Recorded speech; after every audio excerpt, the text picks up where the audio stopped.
3, 2, and hello everybody. Welcome back to the Kpush podcast. Today, we're here with Daniel Tercey with episode 131. What's up, Daniel? Second time on? What's up, Daniel? Yes, second time.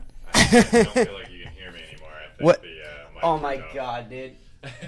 Oh wait, There we go. Oh yeah, There we go. Good start. Perfect. Yeah, it's because it's not in. Like I need. You know what I got to do? I got to sit like this. There we go. So it like angles at me. It's the. We're very professional here. Daniel. Yeah, it's the correct angle for talking into a mic. You look You very know? comfortable right now. Yeah, this is my boyfriend say the same thing. How are you doing, Daniel? Good. I haven't seen you guys in a while. I haven't been out, and because I suck. I was telling you guys, I suck. Sure, Yeah. sure. I have to watch myself though, because I've been hanging out with people who've been doing it longer than me, and so I get into my head. I'm like, oh, you got to be better because they're fucking good. Yeah. Well, I think that is. Yeah, I feel that. Yeah, I mean, we definitely feel that, of course. Jesus Christ.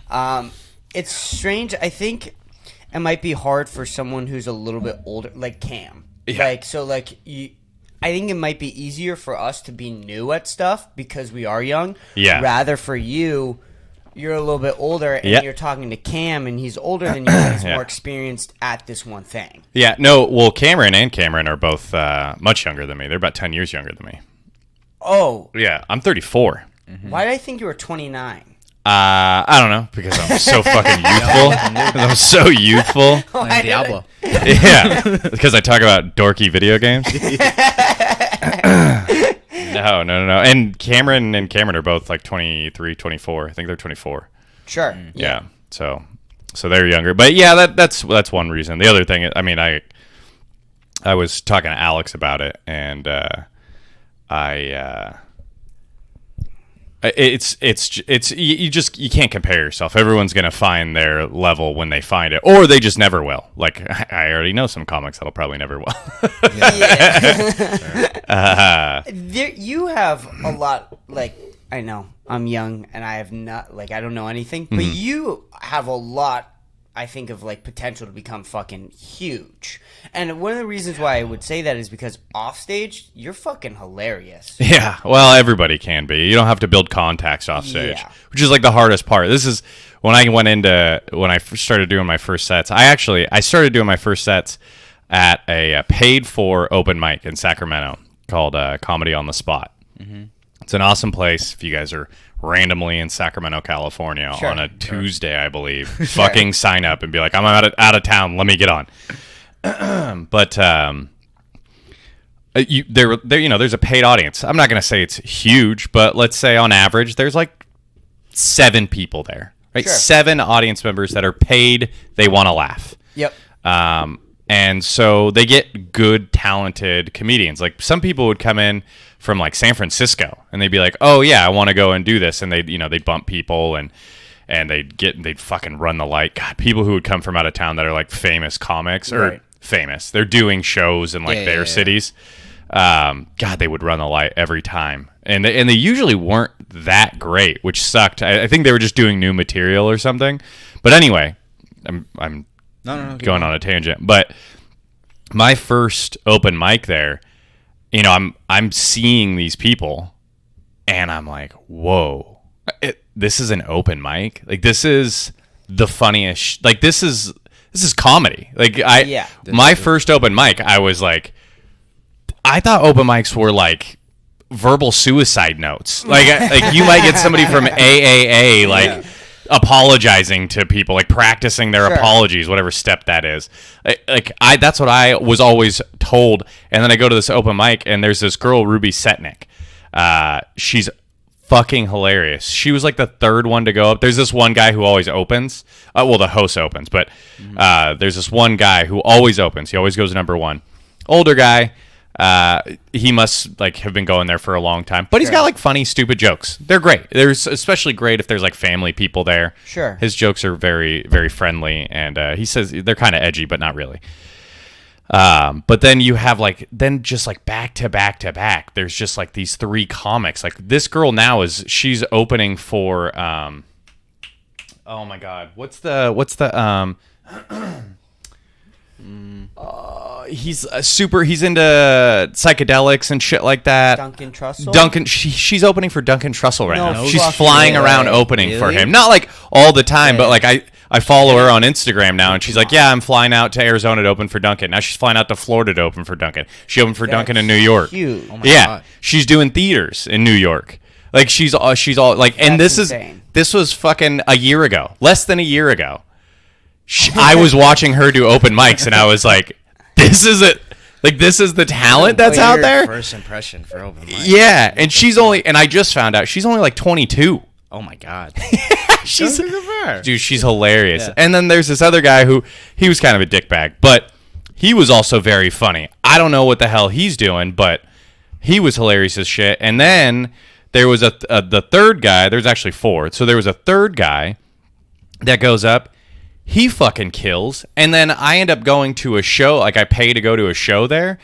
He's like the feature act, and I'm like, oh, okay, all right. I'm not insane. Like these people were This is an fucking open mic. amazing. That's an insane first. Open That was my mic. first. Like, imagine what your first open mic was in Massachusetts, but even your first open No, mic here, wasn't. it was. It wasn't. It was Lazy Days. Okay, so that didn't Yes. fucking hold a candle Nothing. to the fucking comedy on the spot. Like, I was dying laughing for like 20 minutes Oh yeah. from these people at comedy, and then I was like, let's see, they do 5-minute spots. I think there's 20 comics. It's 2 hours, so that's 100. So maybe they do a little bit more than that. I was like 15, Sure. so I wasn't bottom, but I also wasn't like top. So I'm just watching like comic after comic after comic kill. And I'm like, That is so terrible. I don't even know if this joke's funny. I've never I practiced it a whole shitload. Like, I had the thing memorized Yeah. because I'm like really good at giving like presentations and like memorizing things. Oh yeah, that's true. You're good at public. Yeah, so I know it's memorized, it's in. I know my punches, or what I thought were my punches, and like how it's gonna flow. I know it's exactly 5 minutes. Like, I have everything down, and I'm not worried about going over. Everyone's always like, "Oh, you're gonna talk too fast or too slow." No, the only thing that's gonna stop me is if there are breaks of laughter. I'm just gonna have to go over them. That was the only thing I was worried about. But I'm like sweating. Like, for like 5 comics go up, and I'm dying laughing, and my girlfriend's like, "You're gonna do great." You're gonna do great. And I'm like, no. Have you heard these guys? Like, this is funny. Mine's some dumb story about going to jail and then like a dumb dad joke. Like, I don't know. And yeah, but then like I would always say, like, if you make like top half there, like, they know you're funny. Right. If you're bottom half, they're like taking a shot. Like, the way that I would put it is like how there are random bucket polls at places. Yeah. But you see like the same people going up, and they're usually like funny people. Usually they're funny people. This place was like, oh, the randomized list, because you would go and you'd put your name on, but the same fucking 10 people would get to go up. They'd be top half because it's a paid comedy show, essentially. Right. So they want to make sure it's funny. Yeah. The bottom half, those are their randoms. Yeah. And it's not even random because I would always get to go on because the people liked me there. So even though I wasn't even funny, I would get to go on. Sure. And so I was always bottom half, though. So that's like, okay, you're warmed up. Hopefully we could bring in this dog shit and something will stick. Yeah. So that was my first comedy experience, and that's kind of what I've been benchmarking myself to since I've been in comedy, of like, oh, I've got to be like this good at open mic.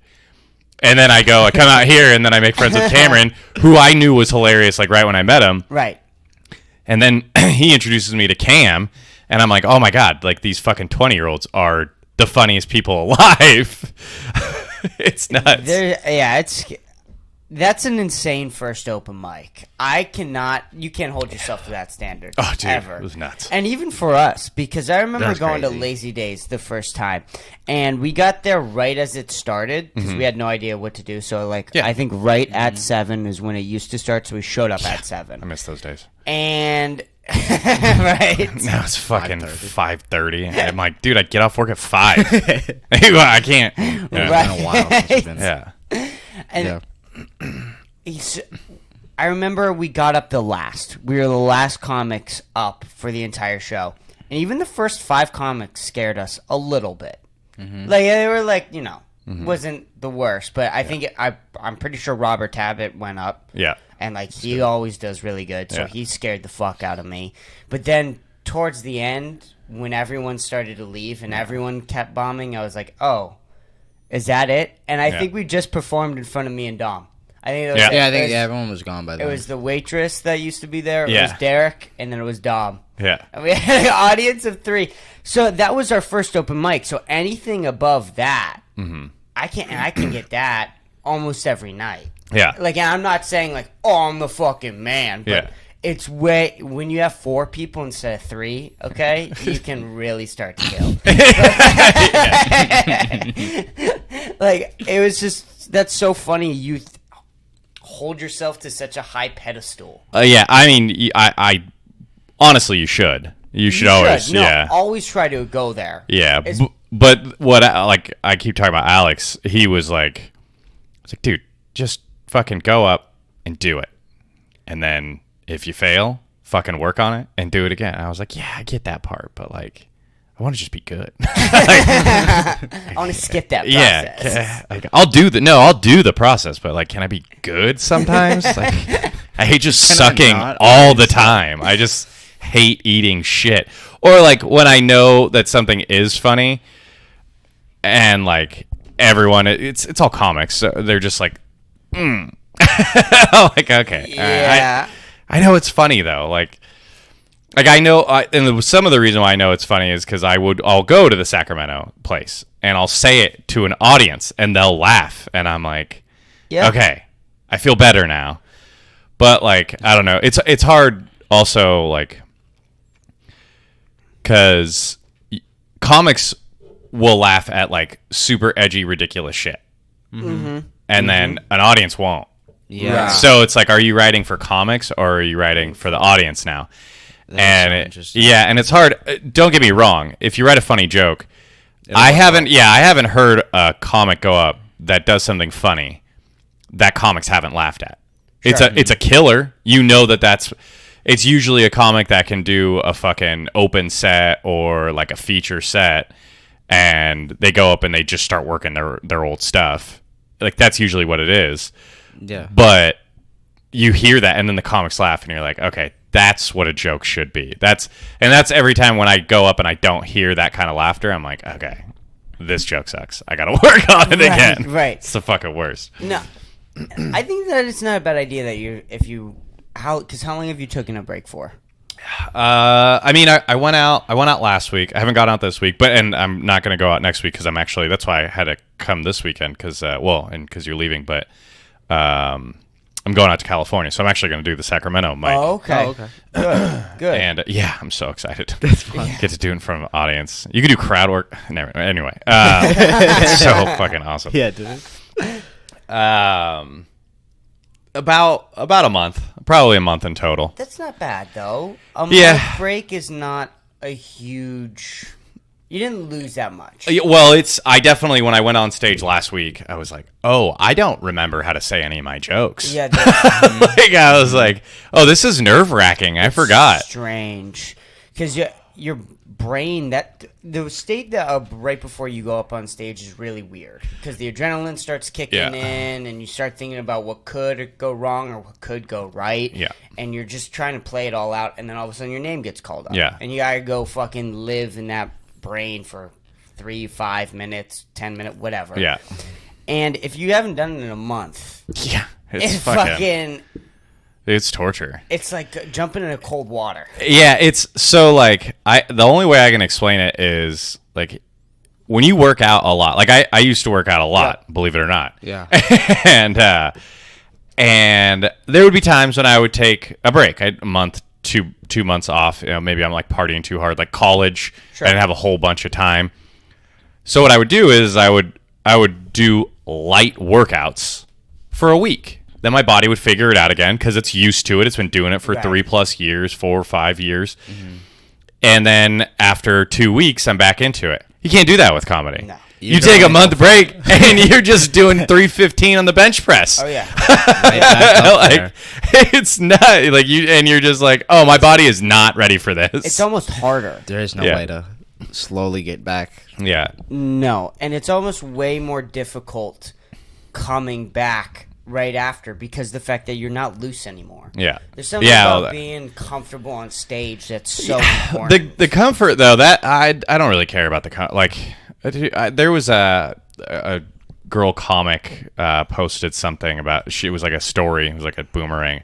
She was like adjusting her bra on stage. She's like, talk about like being comfortable on stage, and I was like, I pick my ear and like scratch my head. Like you want to talk about comfort? Like, I've scratched my balls on stage. I don't fucking like, if that's comfort, then build me a home. I'm living on stage. Like the amount of times I farted on stage. Like I just a comfort is not like it's the fact that I'm trying to build a framework for people to live in my story or my joke. That is it's just a gymnastics in my brain. That's where I'm not comfortable. My girlfriend will be like, you looked and sounded fine. And I'm like, yeah, but I was sweating my ass off. Like luckily my mechanism of dealing with stress is looking like calm. Like my presentations, like I'm good at public speaking. My presentations when I was in school or doing them for like competitions and stuff, I was stressed out of my fucking mind. Right. For some reason, my coping mechanism of that is like, oh yeah, you just look hella cool. Yeah. Like you look normal. Like your appearance is, like it's so that's, I don't care about the comfort. It's you feeling comfortable. It's So it's weird. I don't know, I've always had a weird kind of battle with like, I know when I'm doing something incorrect, but I don't want the audience to know. Like, okay, so I said that I'm really good at memorizing things. My communications professor / like debate speech coach, she would always get mad because I would write my entire presentation. And then she would be like, okay, let me see it. And I had the whole thing. She's like, no, you're supposed to do like bullets, topic, bullets, topic, bullets. Mm. And I was like, okay. And she's like, can you do that? And I was like, yeah, but I'm going to say this. And she's like, okay, but what happens if you forget it? And I go, then I just keep talking. And she's like, what? So if you just like miss something, you just keep talking? I go, yeah. If you don't skip a beat, the audience doesn't know. Mm-hmm. So that's like how, like, I've fucked up so many times, right? But I just keep going. And I'm like, in my head, I go, oh, you missed that. Adjust, pivot, try and come back to it. If you can't, then make sure that whatever point you you're bringing up at the end, because I have it memorized, you don't say it. Sure. So it's just like, and I guess in that aspect, like, it's probably harder because like now you have to remember what you said 10 minutes ago or 5 minutes ago so that you don't say it now for like your closing statements, right? But that's just how my brain works. And I usually don't skip. When I memorize something, I usually don't skip it. I have a weird, like, muscle. Weird memory, but when I did, it was like, oh, okay, I just don't flinch. If you say but with comedy, it's more like, oh yeah, I fucked that up. Like you can kind of address it and the crowd is okay with it. Sure. When you're trying to like prove a point in like debate or something, you have to ignore it and you hope that the judges don't notice it. But, right. Yeah. But yeah. So, all right. I don't even know where I'm going with this. This is really interesting. Yeah, it's really interesting. I always find it really interesting how different types of public speaking and being on stage can carry over. Yeah. Like, well, the only thing that carries over here is just confidence. Right. Yeah, confidence. Being able to go up in front of people is like almost for some, like for comics we get used to it, but I think initially that's almost half the battle. Mm-hmm. And so like you already kind of got there. Yeah. Does that make sense? Yeah. Although that first open mic did fuck you up completely, dude. Oh yeah. Well, and I still went up and I still got laughs. That's awesome. Yeah. Though. Yeah. That's really cool. Yeah, but I mean, there were some things that like I was like, dude, I thought this would be funny, but like. My opener, like, it was kind of dumb, like, because... Do you remember it? Yeah. It was my opening line is, as you can tell by looking at me, I'm a hardened fucking criminal. And like my whole like get up typically is I usually am in like not really out here in Texas so much anymore, but in California you can dress a little bit warmer because it's cooler. Yeah. I would always wear like chinos, like a nice shirt. Sometimes if it was cold, I'd wear a sweater. Sure. Yeah. My hair's, combed over. I'm usually clean shaven, and, you look like a fucking, you look like your dad would sue them if they don't laugh, right? Right. And then you say you're a hardened fucking criminal, right? And immediately, the mic's been dropped. Like, oh, he cusses, and what do you mean by that? Mm-hmm. Or like, oh, he's quippy, he's funny, he can't be that. And then I jump into like, oh yeah, I've been to jail. Here's what happened. And then I tell them a story about what happened in jail. And then I punch it. And then I go, yeah. And as you guys have probably come to the conclusion, you're right. I have no father. Because the whole stereotype, So I got laughs on those parts, but like my punches didn't really get anything. And it's kind of the same problem that I deal with now is like everything in between is kind of just too much. Like everything I do is like too chewy. Mm-hmm. Everything that I've been successful with is like very like to the point. Yeah. Like my February joke is just like it's almost a one-liner. The only reason why it goes so long is because I try and make myself feel as uncomfortable as possible to really do the misdirect. Yeah, and then the rent control joke like. That's too chewy in the beginning. I don't even have a good setup for that. But it's so funny. Yeah. That punchline's really fucking funny. Also, I've been fucking thinking about what I think you said to me the last time you were here. You said my comedy is too wordy. I think you said it's too chewy. Yeah. It's too chewy. Whatever. Yeah. Whatever word you want to use. It's so strange because, number one, I agree with you. Yeah. Definitely, for sure. I'm not arguing against it. But it's so funny because when comedy's at its best, it's just words. Yeah. And that's so funny that you can almost have, like, no one says your music is too musically. Yeah, like, that's true. Yeah. That's a weird thing to say, but it is true with comedy. Like, I'm not arguing against it. Yeah. Yeah, well, I mean, that's fucking, Joe Rogan he didn't coin this, but word conservation is what they always talk about. Word conservation. Right. You want to say the most with the fewest amount of words. Yeah. Yeah. So it's that. Also, that's the thing with when you really build up a bit, like when you have a bit for fucking whatever it is, 6, 7, 8 months or whatever, you've been working on it a long time, almost every word can start to be a punchline. Yeah. Well, and that's like, I don't know if you guys watched Ari Shaffir's Jew. But we saw clips from it. We saw promos from it, and we haven't watched the full thing. I watched the full thing like 3 times. It's an hour and a half. It's like the longest comedy special I've ever watched, and I can't get enough of it. What we saw was really good. Yeah. Is it the whole time? It's that fucking good. It's so crazy. And I was like, because my friend was like, dude, it's an hour and a half. Why would I watch it? And I was like, honestly, like I've watched it so many times, and from my bullshit comics eye. I was like, nothing can be cut. It's that good. Wow. It's not even that it's that good. It's that like every word is needed.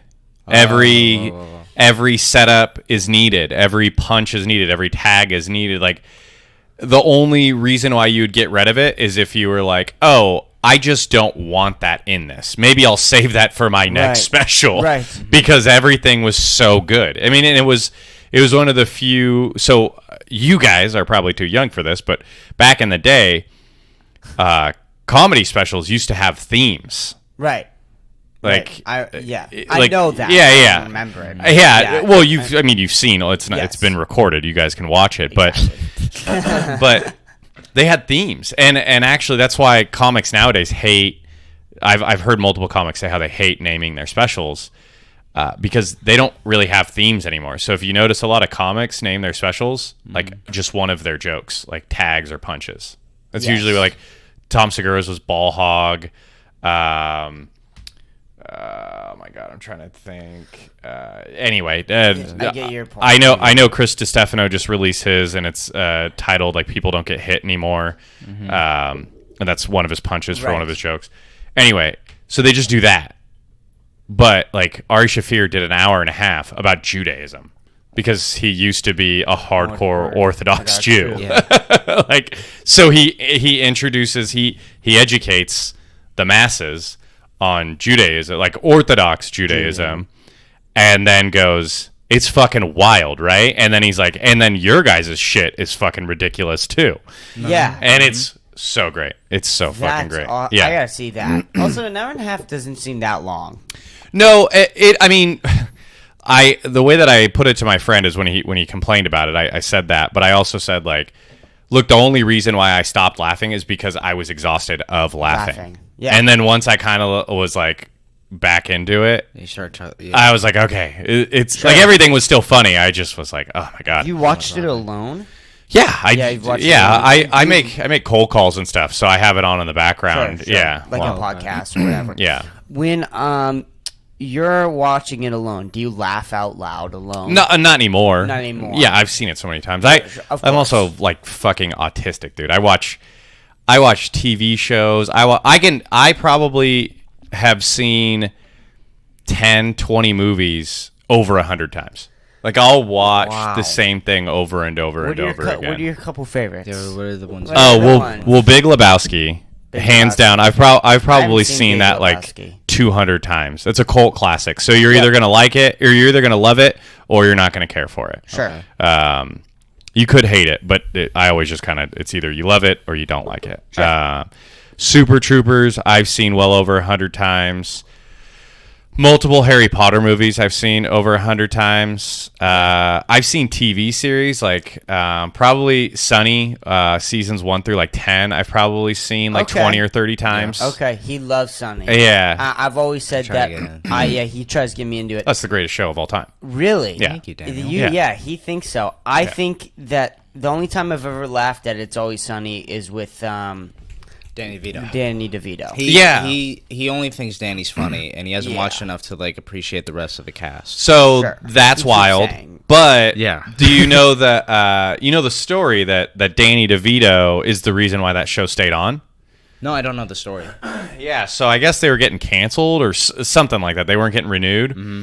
And Danny DeVito was like, look, if you guys keep this show, it's hilarious. I'll join it. And so he kind of saved the show. Yeah. Yeah, and he came in season 2, I think. The season 2 very early, yeah. Or late season 1, one of the Something two. like that. But he came on very early. But dude, the very first episode is the gang gets racist. It's like when I saw that episode, I was like, "This is the funniest show I've ever seen in my life." And that was like 2007. I think I may have been in high school still. Sure. Like it was so long ago. Yeah, it just doesn't click with me. Oh I don't know my God. why. Just keep watching Some of it. this stuff is like, I think is like funny. Like I'll be like, yeah, that's funny, but it doesn't make me laugh. Yeah. It's strange. You're still early into it. Dude, there's you a didn't scene- get Curb when we first watched it either. I was well into Curb by episode 8. I've watched. right, I'm not a huge fan of Curb either. It's good. Don't get me wrong. love Curb. But it's like Seinfeld. Like I'm not a huge fan of Seinfeld either. Oh, yeah? But I know that it's good. Like I get why it's Yeah. good and everything. Yeah. I'm not gonna true. empty hours of my life that into might it. be your case with Yeah, It's Always I've kind of said that before. It's like I don't really get it, but I could see how some other people get it. But I think Danny DeVito, every time he's on screen, Dude, I'm laughing. There's an episode. I think it's in season 2 when the guy dies in Patty's.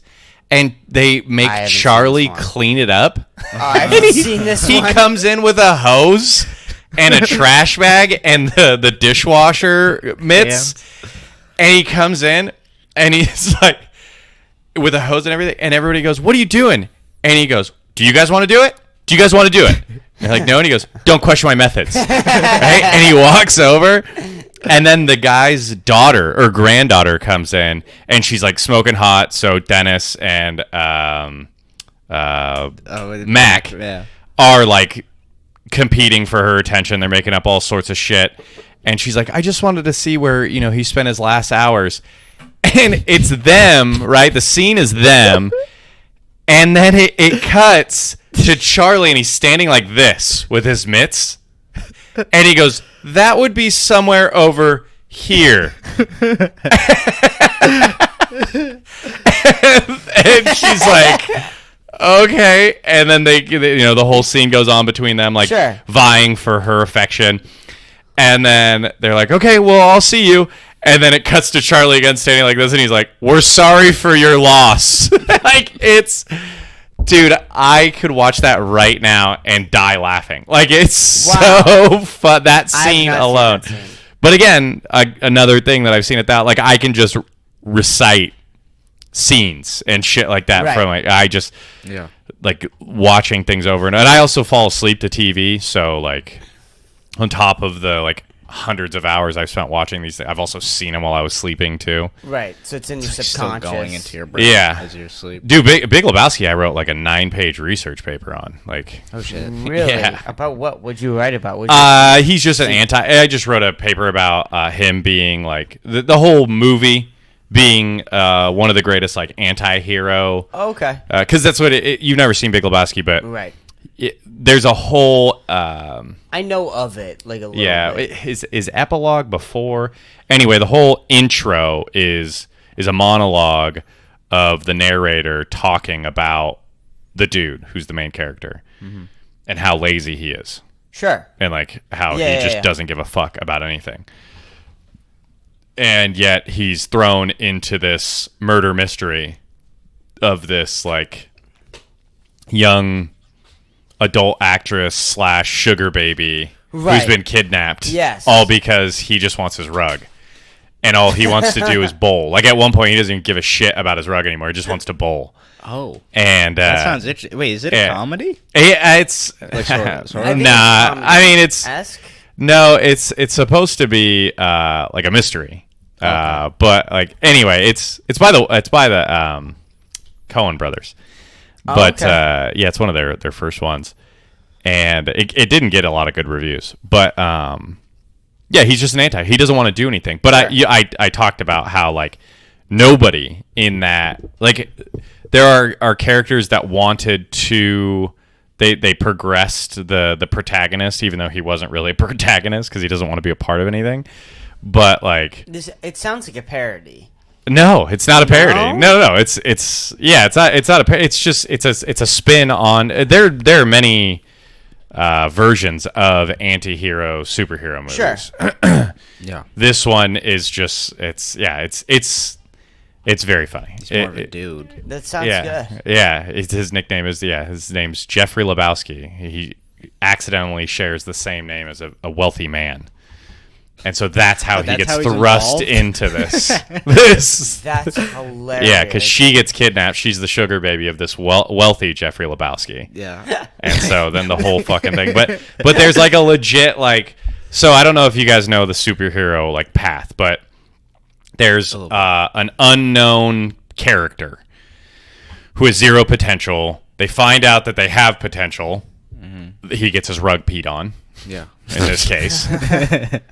Right. Spider bite. Yeah, and then he's just like, oh, now I'm kind of thrust into this saga, and then his rise is okay, fine, I'll fucking do it. But he has his helpers aren't helping him in a way of like I'm trying to think of a superhero movie. Alfred for Batman, right? Sure. He actually, like, Batman wants to do good. No, the dude is like, fuck it. Like, I don't care. But his helpers are like egging him on. They're like, no, you gotta fucking get your money back. You gotta do this. And he's like, I gotta do this. And then that thrusts him further into being the protagonist. And then, he finds out another layer of the story, and he's like, I don't want to do this. And they're like, no, you have to do, like, you got to get the $10,000. Fuck that guy. And then he's like, oh, yeah, you're right, I do. And then he's like, now he's into it. And it's funny because, like, when he peaks, which is like when the superhero, you think he's done his montage, right? He's worked his way up. Now he has to have his demise. So in, like, The Matrix, it's when they think he's the one, and then he gets hurt or something like that, right. And Morpheus gets injured or something like when they all get blasted in the telephone booth. Yes, because that guy, the Judas, snitches him out. Yeah. Yep. So that's like the downfall, right? Yes. And then they work and they work and they work, and you know it's not gonna help me. But in this case, he gets like drugged, and like all this bad shit happens to him from like this third party that like nobody really knew about. Like you learn about them, but you don't really know about them. But like this sounds so funny. and then he there's a private detective that's like following him, and like he crashes his car because there's another person who's actually has like stake in the game. He wants to find where the young adult actress / sugar baby is. Yeah. Her parents hired him. So then he like crashes his car because he's looking at him. Anyway, that thrusts him back into the story. So like it's all these events that like the hero doesn't want to be a part of it. And then in the end, like he gets his rug, but like nothing really, like at the end, like it all kind of comes together without him. Like she ends up showing up because she comes back. Like it's just like all a big this shit. coincidence. Yeah. That's hilarious. Yeah, That does sound funny. yeah. Anyway, that's my TED Talk about Okay. the Big Lebowski, and Keep I going wrote on, Daniel. a 9-page research paper about That this. was the third podcast. So entertaining. That was really good. Dude, I've watched this movie so many I times. swear to God, it sounds like you writ that out and you memorized it coming in here today. I'm telling you, I have watched so many Super Troopers. I could tell you this. It's been like there's so many movies That's that I haven't awesome, seen in though. a while. No, it's very weird. Like my. Where And I know like so many songs. I know it's Yeah. insane how many songs I know. And like my girlfriend is like, you know, like her sister's like actually diagnosed with autism, but like a really low version of it. And she's like, you and my sister are the exact same. Like if you could sit in front of a TV watching your favorite movie rocking back and forth, like you would do that for hours on end. And I'm like, yeah. If I could make sure that my bills were paid and everything, yeah, I could easily do that. No problem. Lisa's like that. Well, she's clearly autistic. Hold on, she's not a little bit autistic. Okay? Let's relax there. Yeah. Speaking of movies, actually, no, I want to ask this. With podcasts, are you a big podcast listener, or are you just like sort of here and there? Yeah, I Because do you re-listen to podcasts over and over again? Or no. is it one So and that's done for you. so that's information. So I think my friend probably put this the best way. The way my friend's a musician. Not like he's not like basing his whole life to become a musician. Sure. But he plays music. He was a very talented saxophonist. Sure. He has a huge library of music that he knows. He can hear a song and be like, I know that song. He might be able to play it or something like that. He knows it. But he doesn't know anything about it. Where like I can recite the song, I can tell you an artist the majority of the time. Like I can do all sorts of things, but it's because I spend like an hour or two listening to the same 5-minute song over and over again. Sometimes reading the lyrics. But the way he told me is he views music as like playing music. I listen to it, I flip the page, and then I go to the next one, I flip the page. Just as if he's performing it on a saxophone. Sure. He's just listening and flipping the page. He doesn't want to go back to it because it's like going back to the same song that he's playing. It's boring to him. So with podcasts, for me, it's information. So I'll re-listen to it if it's information that I would like to retain.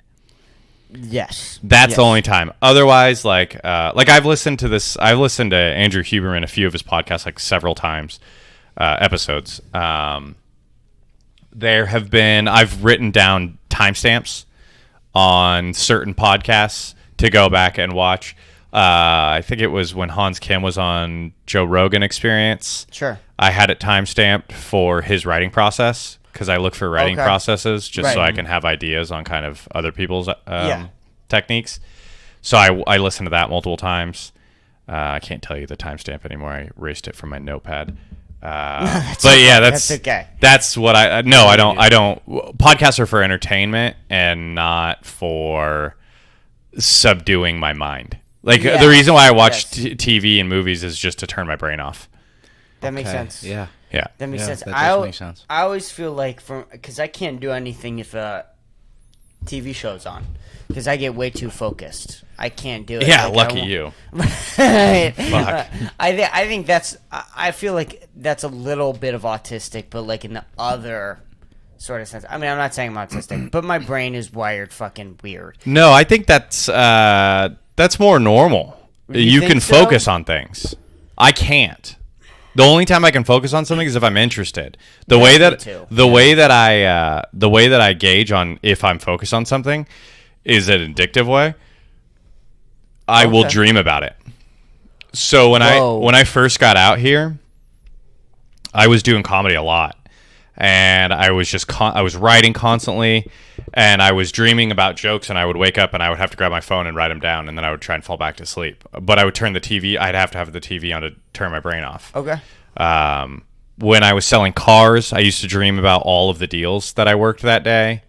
Whoa. When I was, what was crazy is my dreams were the alternate ways that I was thinking how I could have handled the deal. Oh. So my brain would pan out a different angle. When I was deep into selling a certain product, sales product, I would dream about those. When I play video games too much, I'll dream about the video game and the different ways that I can.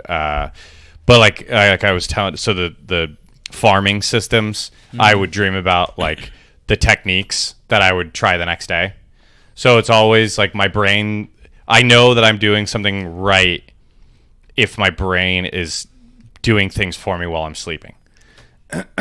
Really cool That that is- your brain does that. Yeah, That it's is really cool. it's weird. I don't sleep much when I'm doing that. I think that's why I was so good at finals, was because I would study. I would study so much Yeah. that my brain would, that even if I just do it that day, I would dream about it. So it was like I was studying while I was sleeping. What Yeah. the fuck? It's Yeah. like a superpower. Whoa. It's weird. I figured everybody could do that if they just focus on something too hard. Maybe. Whoa. Yeah, I don't know. That's why I didn't think Do it you was dream weird. like very Yeah. frequently? No. No. I mean, I dream. Okay. But like, I'm not gonna. I don't know what frequent is, I guess. But when I am addicted to something, though, I will dream about it every night. Okay. Wow. But I get very poor sleep. I probably only sleep like 6 hours, 5 hours a day. Okay. Yeah, that's me if too. I do that. What happens if you do drugs? Like, let's say drinking alcohol or smoking pot. Will that change it? Well, drinking, because I drink heavily when I drink. Sure. As I've gotten older, it's gone down to more like a little bit lighter. But no, I black out dreaming, and I don't black out and then Right, go to sleep. Sure. I do that sometimes, but I black out for my dreams. Like I go to sleep and then I wake up. Yeah. Whoa. Yeah. Your brain is way more fucked up than mine, I think. Yeah, I mean, I just think it's Whoa. because when I didn't grow up in like a great household, so like Okay. I assume, I don't know, I just used things to distract myself. Right. Yeah. So, and I have really bad nightmares. They're kind of gone now, but they come back every now and then, but I don't even remember them anymore. I just girls that I'm dating or sleeping with, they'll be like, "You had a really bad nightmare." And I'm like, "Okay, it's not anything anymore." Right. If it wakes me up, then it's a bad one. But I think focusing on things is how maybe when I was younger, I turned my brain off. I don't know. I have no idea. No, that's super interesting. That's the only thing I can equate it to. Sure. Then that's why I think I like movies and watching TV so much. Yeah. It's because my mom was gone, or like if my mom and my dad were arguing, or if somebody was fucking arguing. Because even when my dad was gone, like I still dealt with, my mom didn't have healthy relationships. I would just watch TV. Sure. I would just watch, Disney. I probably watched Little Mermaid a gajillion times when I was younger. I love Little Mermaid. I know the whole fucking soundtrack.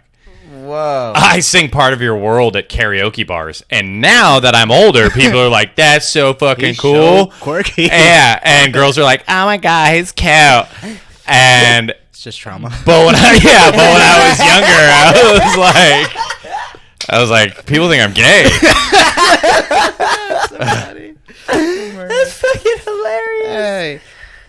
There's nothing like a good old Disney movie, though, right? I mean, Yeah, well, no, I love all Disney movies because that's what I grew up on. No. I grew up on all of them. yeah, I think it's cool because I love because I think you were way more Disney, like Yeah. Little Mermaid. Yeah. But Yeah. there are other ones, Dalmatians. Yeah. Fucking. That's so funny. You name like obscure, like Dalmatians, yeah, but all the sing along ones, like 90s. I think Dalmatians was in like the 80s, Yes. maybe 70s.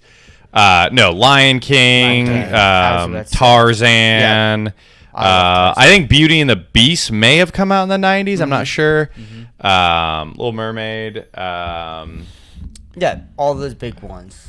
Yeah, I'm trying to think of what else. But yeah. And I also like Pinocchio. Land Before Time. I was a big Land Before Time, which wasn't Disney. So I think Land Before Time might have been. Oh my God, what is the name of that company? They don't do anything anymore. Do you want me to look it up real quick? Look up who made Fern Gully, because it was look that up? company was trying to keep up. You're smarter than me. Yeah, just type in Fern Gully. Robin Williams was in it. Yeah, those fucking old Disney movies can really still hold up today. Wild Brand, Fox Animated Studios. Robin Williams, Fox Tim Animated Carey, Christian. Yeah. What the Fern fuck is this movie? You guys have never seen? Yeah, see, fuck is Fern it's so whatever. Stacked as Click fuck. Fox Animated Studios. Yeah, Let me, put it up let on me, the Oh, you make try- yeah, yeah, you're all just good. Make sure that I got this real quick. Yeah. Before I, Yeah, there you go. There it is. You're good. And then pull that bitch up. There you go. Okay. Yeah. So click Wow. Fox Animated Studios. They were trying to compete. I think they also did not Forrest Gump. Anastasia, Titan AE. I remember that one. They did Ice Age. I didn't know that. I think they That's might have not all of helped them, out is with it? Ice I Age. think I have. Bar Is that Talk. it? Why do I click Bar Talk? I don't remember that one. Did they do Igor? There was That doesn't sound familiar robots. to me. I've seen robots. That's not all of them, is it? Oh my god, I guess they did do Ice Age. Yeah. That had So to be their biggest. So they were, but it doesn't show Fern Gully, which is interesting.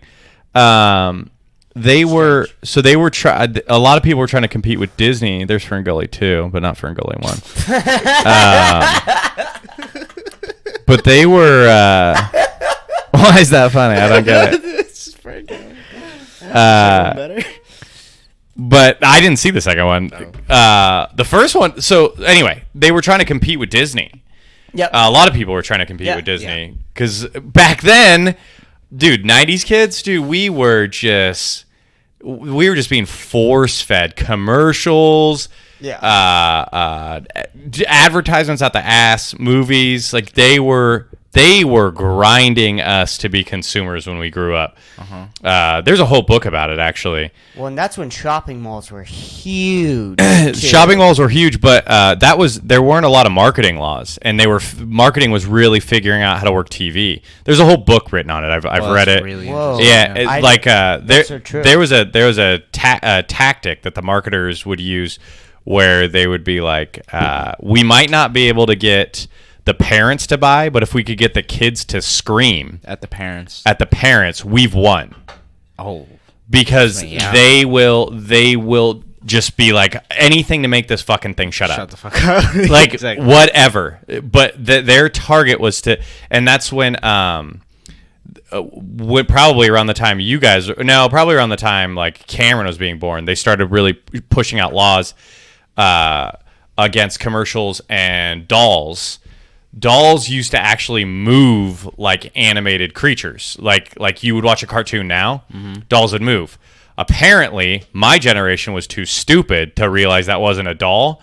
So then parents would go out, like I would go into a store, see the doll, and then scream and bitch and cry to my mom to buy it. She would buy it, and then I would throw it away because it didn't do what the TV said it did. So now Yes. if you look at like commercials now, the dolls are like dolls moving. Right. Oh, and so Lego must have been able to get away with that because they were Legos. Yeah, but Lego wasn't really doing anything like that back then in the 90s. Oh, not in the 90s. In the 2000s, they would have Yeah, like they had Lego live movie action- back then. Right, Yeah. right. But but those are Legos. That's how Legos move, in all honesty. It's just, they Right, don't do it exactly. on their own. Exactly. Which, again, I don't know how they get it. But it was like Barbie was a real person. That's crazy. And then it would flash to the end and it would show the doll. And apparently, I guess they deemed that kids couldn't tell the description. Have you guys watched the fucking Pepsi Where's My Jet Plane on Netflix? Yes. Dude, a little bit of it, yeah. They were doing box top games, McDonald's, Burger King, Wendy's all had like birthday clubs. Like, dude, the 90s was wild for marketing towards kids. Whoa. Like Friday morning cartoons, like I was fed commercials nonstop. And that was when cartoons were like almost 30 minutes long. Now they're like 20 at best. When we were growing up, we had the regular show on Adventure Time. Yeah. 11-minute episodes. Yeah. And it's just nonstop commercials in your face. That's crazy. But back then it was long, but I was signed up for, because I ate a lot of fast food. Yeah. I was signed up for every birthday club. I remember the Burger King birthday club was my favorite. Because they gave you a crown. They gave you fucking all sorts of shit. Yeah, no, this is all 90s marketing towards people my age. Oh, this is so interesting. You're Yeah. part of all of them for your birthday club? Yeah, well, dude, my mom was like, "You get a free Happy Meal." Like, Yeah. dude, Happy Meals were created. I was around when toys were part of Happy Meals. Yeah. I was going to ask, did the Happy Meal start around that time? I don't know if they really started the around that roots. time because I didn't look into before me. But like, dude, I remember the 101 Dalmatians when it actually, I guess that did come out around the 90s. Yeah. I think it was the late 80s. Well, because they did 101 different fucking ornaments for the toys. Yeah. What? And you could like buy the ornaments if you want. Dude, toys would sell out. Toys would sell out at McDonald's. They did like Pokemon cards. Yeah. I was part of the Pokemon generation. Like, What dude, the fuck? I basically what has created your generation started with like TikTok is how they get you guys now. How they're like, oh, it fucking ruins you guys because it's your attention spans and Yep. you get all this crazy shit like ass thrown at you. So you have all these unreal expectations. You get depressed because you're not living these wild lives. Sure. Now you guys are hitting that. Back when I was younger, it was like you guys are fucking like just training these kids to like, I have to buy what I see on TV. buy.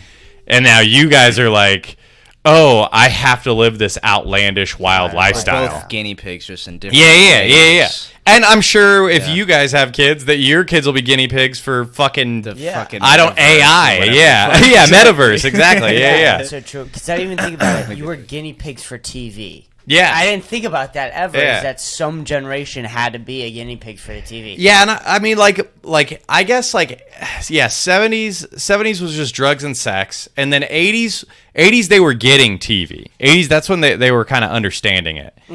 But like, yeah, 90s they hit us with commercials are wild, and all the gimmicks, all the gimmicks.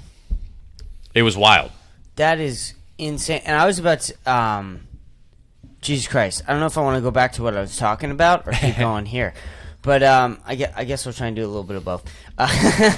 That's fucking crazy that every single restaurant had a club. Fast food, yeah. place would have a special marketing. Well, because you guys. it also grabbed your address. So I don't know if they realized this back then, but you know how like everyone started freaking out about Facebook and MySpace because they're like, oh, they're basically data farms now. Now they're building a profile for you. So the first people of this was actually Safeway. Kroger, I think is what you guys know. Kroger. You guys are East Coast. What's under it? I think Kroger. Kroger, I think supermarket? covers. Yeah, it's a grocery store. Okay. I've heard of Kroger. Kroger's here for sure, but you guys only know HEB. for here. I bet. we Yeah. We had like Market Basket, Shaw's. I'm trying to think of what East Coast is. Anyway, Kroger is the umbrella, but Safeway, Vaughn's is Southern California and other places.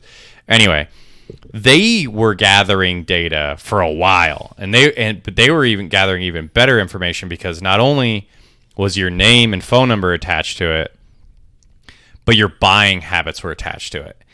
I don't think they knew what they were doing with it in the beginning, but then when they started seeing data being gathered by Facebook and Google and MySpace and all these things, then they started going, oh, and that's why if you go to grocery stores that have like rewards programs, yeah, you get a decent cut, but they then start packing those stores for their frequent shoppers.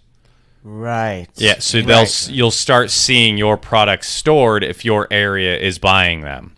And it's not even like a racial or ethnic thing. It is like if you live in a white area and you're Latino and you want fucking some sort of Latino cultured thing, you're probably not going to find it there, not because it's all white, it's because all of the shoppers there are all white.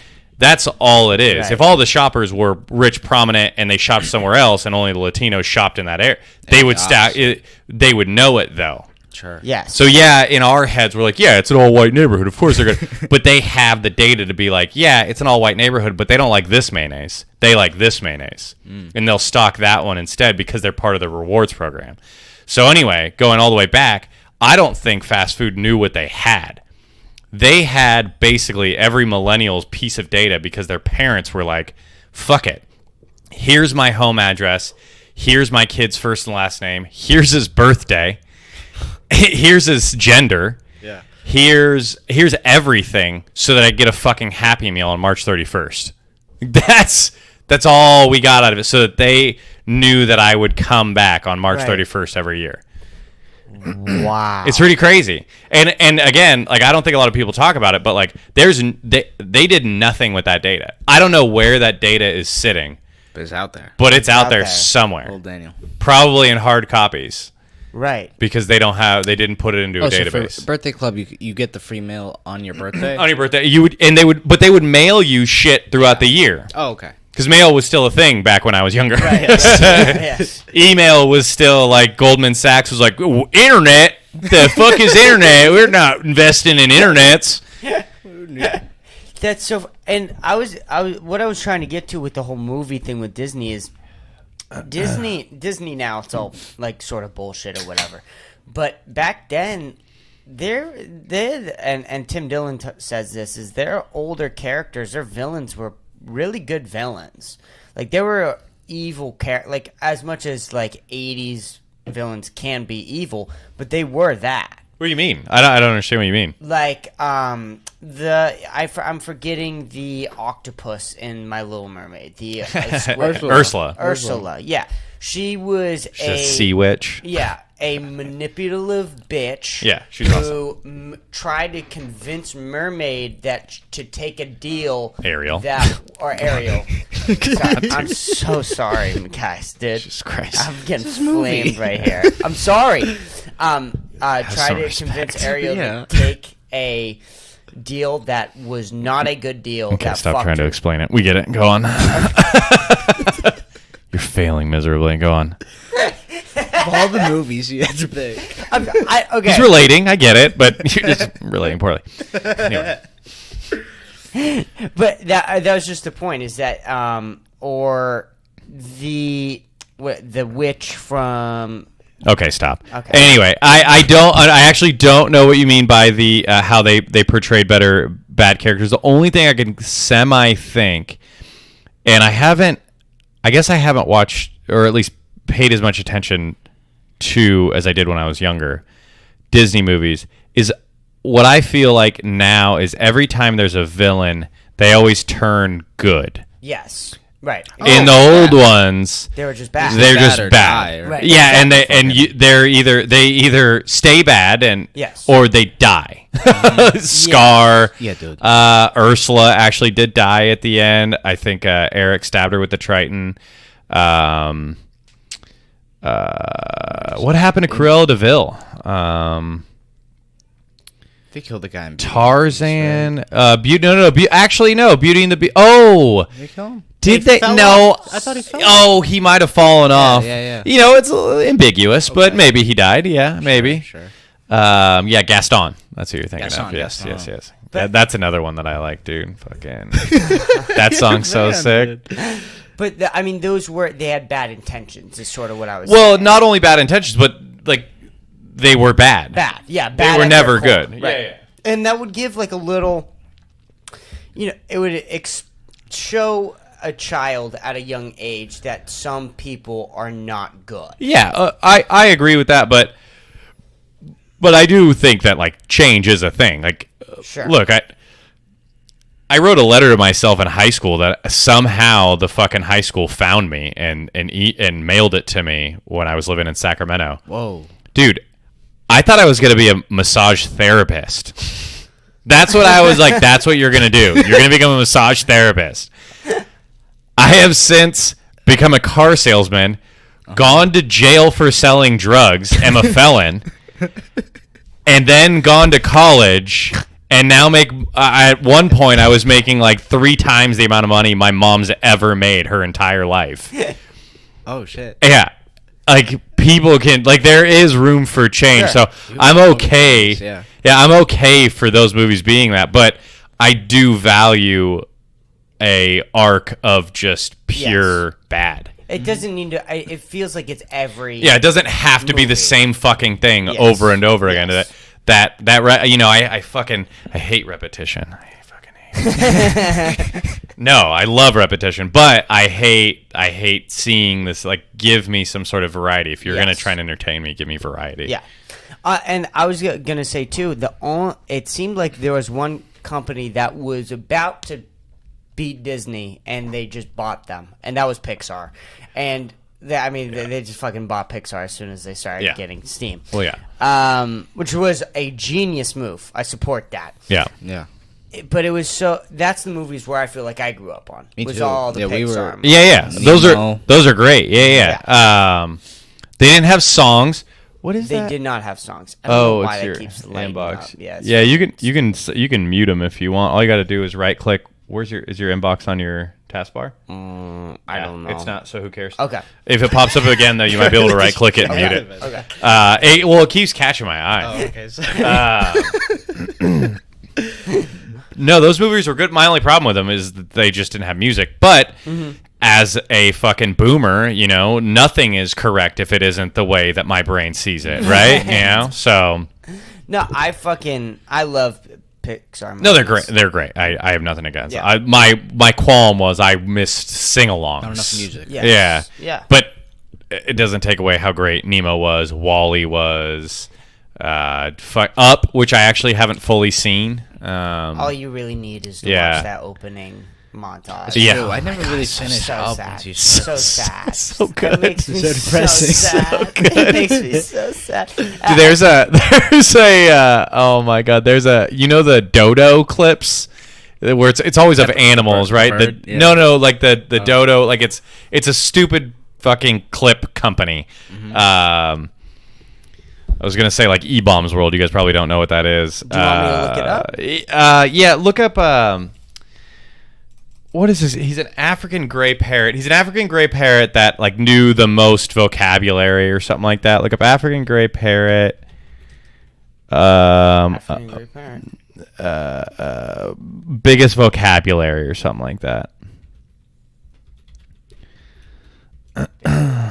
Vocabulary. No. Do vocabulary because it's the one particular one. I just want to look at the video because I'm sorry. Hold on. you're all right. I'm fucking stupid. You're all right. There you go. Einstein. Okay, so look at the video for look up Einstein video. Yeah, go ahead. Yeah, go ahead. African gray parrot Einstein video. Yeah, because you want to leave the African gray parrot in. Because Einstein will obviously pull up so Right. much. So there's a clip of it. Einstein don't just click on it. Like Einstein is talking like crazy. Einstein parrot. YouTube? Fuck. No, because it's like it's like a quick summary of them. Hold on one second. Yeah, go ahead. Take your time. Yeah, what I was about to say with Pixar, though, is Pixar may be the most insane company ever because the amount of great movies that came out in their stretch of period of being at their height was insane. Yeah. They started with Toy Story, then Toy Story 2, Finding Nemo. It's like watching Jordan. Then they had Cars, which was okay, but then they had The Incredibles, they had fucking Up right after, Wall-E. Yeah. Just an insane run. Look up. I don't know if maybe you need to pull up Instagram for this, but Sure. it's their third fucking reel. So, Yeah, look up, what is it? so the reason why I'm getting into this is because like before Pixar was like coming up, whatever this, before Pixar was coming up, like a Toy Story, I think is Pixar. Yep. That I even got in on that. I think I was like 6th grade or something. But so yeah. So before we start watching it, there was like, hopefully you can just log in. There was like a lull. Like you couldn't find a good kids movie for a while, and then Pixar just started crushing it. Right. That's why Disney bought it. So I sent this to my friend, and I said, What is it?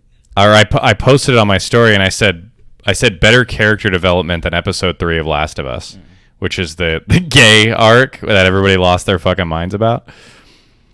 I just haven't seen that. What? Yeah, what is What it? was it again? The Instagram? Right here. Hold on. I fucking got away from it. This. STV. So that like montage at the beginning of Up reminds me of it. Okay. Yeah, for sure. You fall in love with this parrot. I gotta see this. All right, we did. We made it. That was a lot Yeah, of that- struggle. yeah. Jesus Christ. We got We it. did it. We did it. Turn the volume on. What was it? What's different? None different, you're right. Alex was hatched on May 1976 in the UK. So great. Just like any other parrot in the city, he ended up in... Is it coming through the? No, not yet. What the hell? Why is it not? Work would change all the facts we know about Start it birds and over. their intelligence. Dude. I hope you're ready to cry. Meet Alex the parrot, who was the only non-human animal to have ever asked a question. So great. What's different? So smart. Fall in love. See, we're building a Alex was relationship. hatched on May 1976 in the UK. Just Oh my gosh. meet Alex the parrot, who was the God only damn it. non-human Alright, I'm not animal gonna to have touch it. ever I'm asked not a touching question. anything. I'm not What's touching a damn different? thing. Dude, fall in love with Alex, dude. None different. Oh, this you're isn't even right. Alex. Alex was hatched on May Here we go. 1976 in the UK.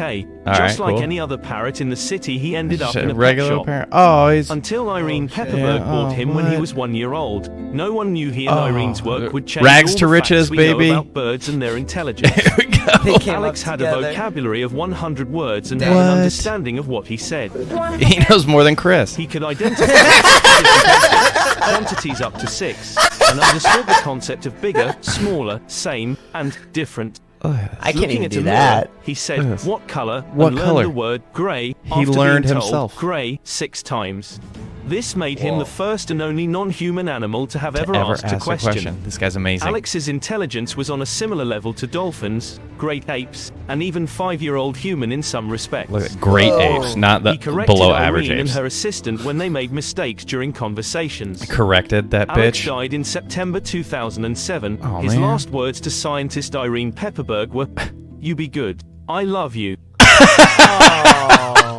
Meet Alex the parrot, who was the only Dude, what a character arc in 1 minute. Dude. Greatest character arc of all time. That is. Goddamn bird. Alex the parrot, dude. Why Be did- good. I love you. I am gray. What color am I? Who am I? Why are we remaking The Little Mermaid? That's what I'm saying. We need to make Alex. Dude, about hour and a half movie. Dude, about he was a Alex. street bird. He was like Aladdin. He was just a filthy street bird. And he got him given a up. chance. Whoa. You be good. I love What you. a beautiful story. I know. Oh my god.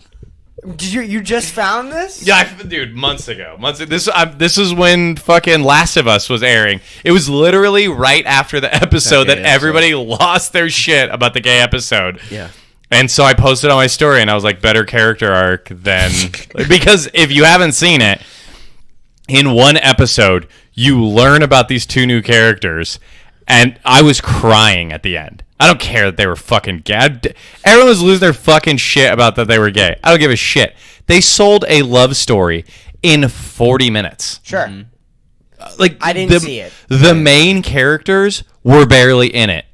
Yeah, I don't... Like the main characters you've seen for the first 2 episodes were barely in the 3rd episode, and you are like just so in love with these 2 characters. It's Nick Offerman, right? Yeah, Nick Offerman, who's like the most every fucking manly man loves Nick Offerman from Parks and Rec. Yeah, and then he sucks dick, dude. Sucks so much dick. He loves strawberries and he sucks dick. It's so funny. It's part of his character. He loves strawberries. Dude, yeah. If you watch it, you'll get what I'm saying. That's fucking hilarious. Yeah. Apocalyptic dick. Yeah, dude. that's been on my list for a while. I am going to watch that. A hole's a hole in the apocalypse.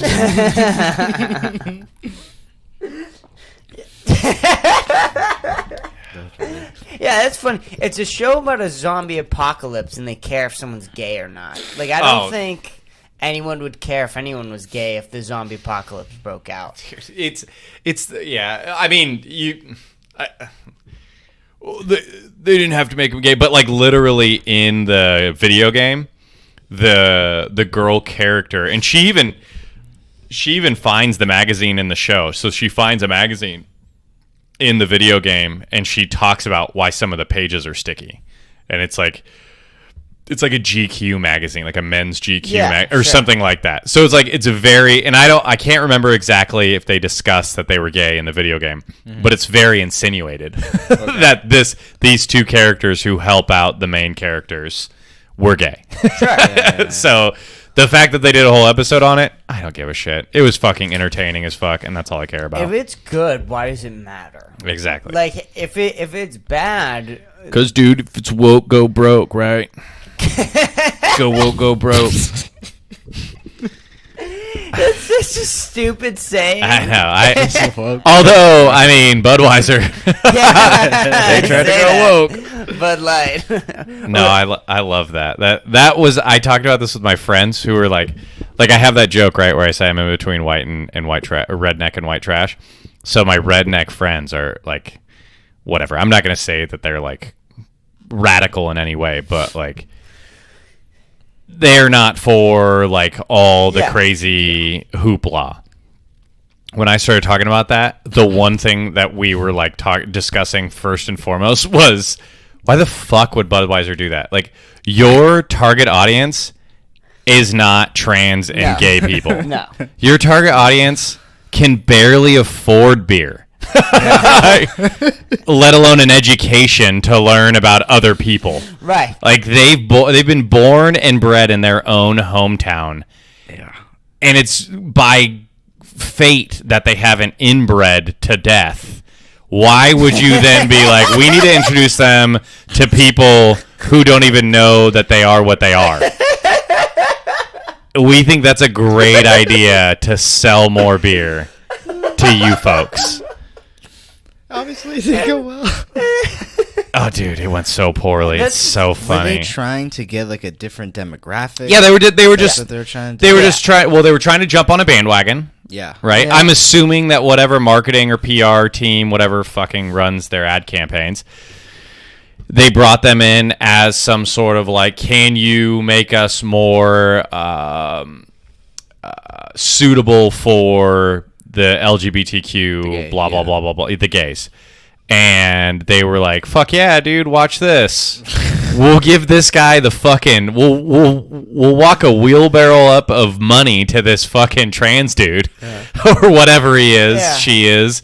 And then we'll have them be our spokesperson. And they were like, that's a great fucking idea. The same people who were like, that's a great idea, are the same people who before like advertising to like minorities, they were like, yeah. Well, let's have this person in blackface do something to advertise to another community. And every white board member was like, white male board member, That's a good idea. born with a silver spoon up their ass, was like, yeah, let's go. that'll get the pores. talking. Yeah. I'll get the This board. is how we get. Yeah, and then so the same white male boardroom with silver spoons born up their asses were like, "Is that how we get the shims?"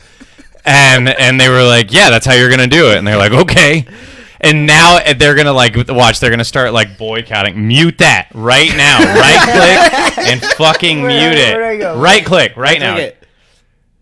Turn off all notifications for fucking mail. Thank you. Shit, he actually Boom. did it. Yeah, it's because I work in the corporate world. I know how to work at Outlook. So it's something. So dumb. It's something you 19-year-old kids will learn someday. So dumb. Hey, we're Actually, so I'm not. idiots. Honestly, I hope you never learn it. That means you became successful comedians, or podcasters, or whatever. Anyway, yeah. Now you're gonna start hearing advocates for like there needs to be trans people on every board now. Like just how they were like when they were doing blackface, they were like you need to have persons of color on every board, and they were like, all right, well, sorry, you need to have women on every. They're like, all right, we'll do it. So now watch, there's gonna be trans people on every fucking board now, making millions of dollars. They did nothing. Just to be like, no, that's a bad idea. What are you rich white people doing? And that's gonna be the position. Is this offensive? Is it not offensive? No, that's yeah, dude. My girlfriend's in HR. She's Latina. Yeah. She's Mexican specifically. Her company, she works for a finance company, so it's primarily old white guys who work it. Their clients, primarily old white people. Mm-hmm. There are a few Latinos, Latinas. There's a few black people. That's really it. And she and like one other black person or Latina, I think it's the Latina, make up the diversity board. As soon as she got hired, she was like, they were like, you got to be a part of the diversity board. She's like, because I'm in HR, and they're like, no, you're Latina. No, they didn't say that. They can't say that. But she's like, that's why. Dude, they paid for her to get some crazy HR fucking diversity certificate. And they paid a lot of money. And she was doing the class. She's like, these are bullshit. Like, they're such bullshit. And every person in the class was a person of color. So every other company is like, can you get these diversity certificates? Because it'll look bad if we have a white person do it. Like, it's so great. And you know the people organizing that event did not call them persons of color? No, the person, but the funniest thing is the person organizing it was probably a white person. Of course. that's Collecting my point, all yeah. of the money. Yeah, exactly. Just do us a course. favor. Yeah. And that's just, it shows how much how fucking disconnected they are from what they're selling. Yeah, well, it's the funniest part is not only are they disconnected from what they're like, it's not what they're selling, who they're selling it to, and it's not because they're white. It's because they're filthy fucking rich. Yeah. It has nothing to do because I mean it does a little bit. Now I was gonna bring up me, but my friends are wealthy. They grew up in good homes, but like their parents weren't super wealthy. Some of them were. But they're now wealthy because their parents had a decent lifestyle. But they grew up in small towns. So I get, like, they don't really know. But even they know because they went to college. Most of them went to college. So they know, like, other people. They know other people exist in the world. Yeah. But, like, I grew up. I mean, I hung out with all my friends were Mexican. Right. Again, if there were other white people, it's because we were all poor. It had nothing to do with because I was white and they wanted to latch on to a white person, or they were Mexican and I needed to get my clout. We were just poor. Yeah. Like, just there together. We were just poor, and it sucked because all the rich white kids and some rich Latinos, where I lived, Mexicans, some of the richer Mexicans, or at least like, because in Latin families, the firstborn son, they just get spoiled. So some of those kids, even though their family wasn't real wealthy, they made it with the rich kids because they just looked rich. because the Latino families spoil the firstborn boy. I didn't know that was a thing. Yeah. What? I'm Brazilian. It's okay. It's different Yeah. a little bit. Okay.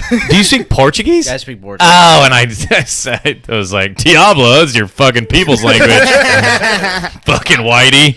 I had no fucking idea. I didn't know that was Yeah, something. so some of my I would hang out with these people in like middle school, because like in middle school that's when the socioeconomic like classes really were like kind of obscure. Once you get high school, then it's like blatant like separation. Yeah.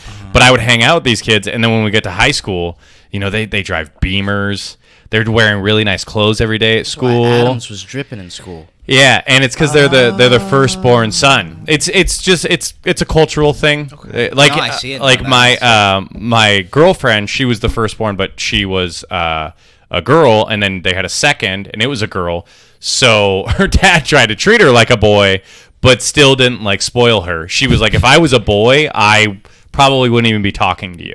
One, because I'm not gay, but two, because she's like, I would have everything. I would own homes. I would, because her dad, like, he just grinded his whole life and actually made a pretty decent Good for him, yeah. wealth for him. Yeah, but yeah. So that divide.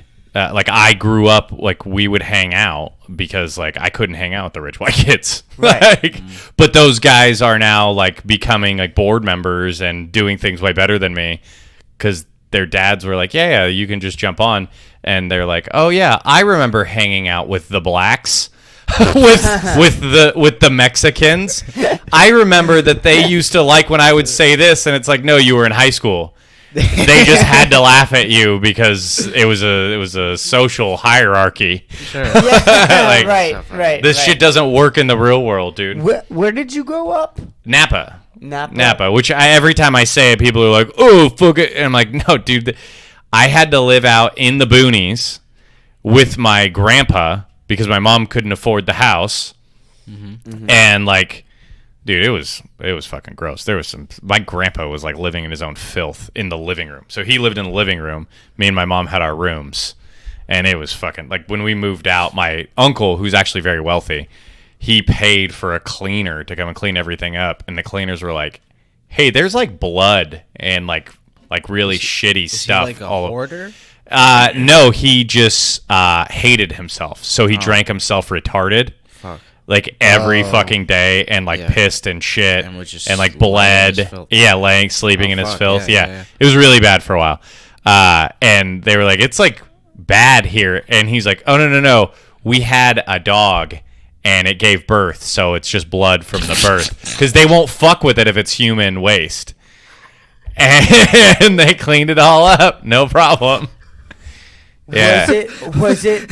It wasn't blood from the birth, though, right? No, there was no dog there. There was a human living there for years and just sleeping in his filth. Yeah. How do you just bleed? Oh, he was drinking. He didn't. I don't remember my grandpa ever eating. Like, he would just drink fucking Cobras and Colt 45s. Damn. Whoa. 40 ounces, dude. This was back in the day before Uber Eats. He would pay taxi drivers to pick him up booze. Oh, he was From the liquor store. Yeah, dude. Taxi companies missed the fucking boat. They knew what he wasn't a genius. Oh, yeah, he wasn't the only person having taxi companies pick him up shit from the closest liquor store to be driven over. What a missed Dude, opportunity. Yeah. Also, you're a taxi driver, right? You're used to driving around fucking who God knows what people. And then all of a sudden this one dude is like, hey, I actually don't want you to drive me anywhere. I just want you to go to the liquor store and pick something up for me and come on back. Yeah. I'll give you $5 extra, whatever it Yeah. is. Why wouldn't you fucking... Of course you're going to do that. All you got to do is drive. It's basically like picking somebody up from the liquor store and Yeah. dropping them off at the person who ordered its house. And now you're on to the next stop. Exactly. Yeah. Fucking Better. You don't genius. gotta deal with people. That's so... Yeah, dude. I never even thought about that. My grandpa was balling, dude. He was living on his fucking government pension, disability, fucking Social Security. Dude, he was living the life. Just drinking himself retarded. Inventing Uber. Inventing Uber. Dude. no diaper, pissing and shitting himself. Fucking. Dude, What's up? Bleeding somehow. dude, because he was you think his look, I know you're still young and your body can hold this, but drink like 25 40s a day and watch what your liver does. Not eating all day. Peeing blood. Probably shitting it too. Oh god. R.I.P. Papa. R.I.P. He actually survived that. Some woman, for some reason, like, decided to start dating. I don't know what Dating her. him? I don't know what her angle was. Yeah, I couldn't stand this woman, but I don't know what her angle was. But yeah, she's actually the reason why he lived for as long as he did. But he still loved his addictions. He ended up dying of overdose on opioids. So you know the fentanyl scares that have been going on. Yeah.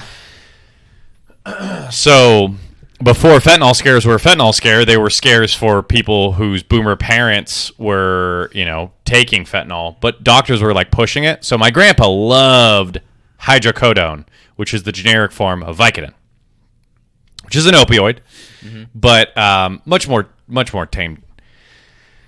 And he loved that shit. What is it? Not Vicodin, but oh my god, what are those little yellow bars called? I can't think of them right now. Norcos. He loved Norcos. Okay. Loved him. Like, he loved him so much. I was an angry kid, and I was living with him for a little while, and I got into a fight, and I busted my hand, and I had to go to work the next day, and I was like, hey, Papa, like, where's the Advil at? And he's like, we don't have any Advil. And I was like, oh, okay. I messed up my hand, and I got to go to work, and I just need to, like, do the inflammation. And he's like, do you want some Norco? And I was like, dude, Yes. that's like a fire hydrant to kill a fly. Like, what are you doing? But yeah, I'll take one.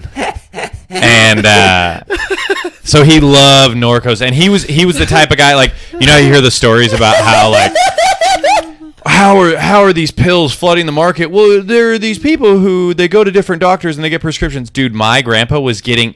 I've never seen pill bottles. Like, have you seen Pog containers? I know you guys are still too young. Pogs, they were like the things you would flip over. Anyway, they were like little cardboard circles, right? So they're like about this long. Sure. So tubes would be like that tall, just filled with these fucking Norcos, and he had them everywhere. And I was like, where did these come from? As I got older, I learned. I was like, oh, he just had like 7 doctors that he would go to and just be like, I need a new prescription, and they would all fill it. Stock up. Yeah, and he would just fucking pop them like candy. He was like, dude, my liver needs to be wrecked. I'm not drinking as much. Let me take pills. But then one doctor was like, hey, you need to do fentanyl.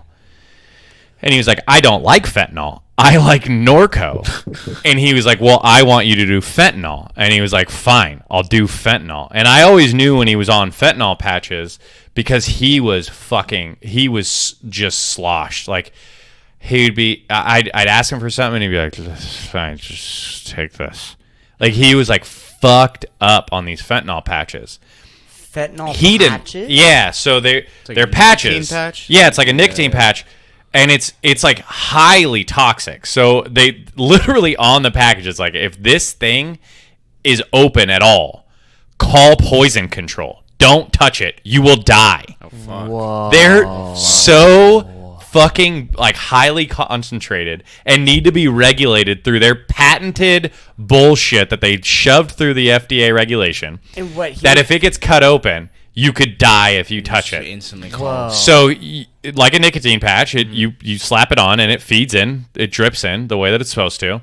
From a patch. Yeah, from a patch. He's so slurring fucked up. his Yeah, words? dude, so fucked. Dude, this guy used to take Norcos by the handful. I don't think he like it might have said like it might have said like take 3. He would be like, oh no, I take handful. I don't know what that is, but handful. But this much is what I need. He took so many Norcos. He never acted that way. As soon as he put a fentanyl patch on, dead.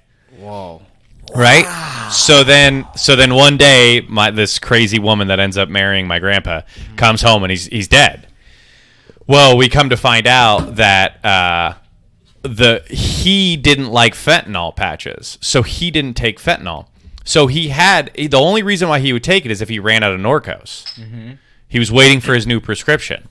So she comes home. He's dead. She finds the fentanyl patches. They find out it's an overdose of fentanyl. Finds the fentanyl patches. It's a box that had been recalled. Like the date was part of a recall date.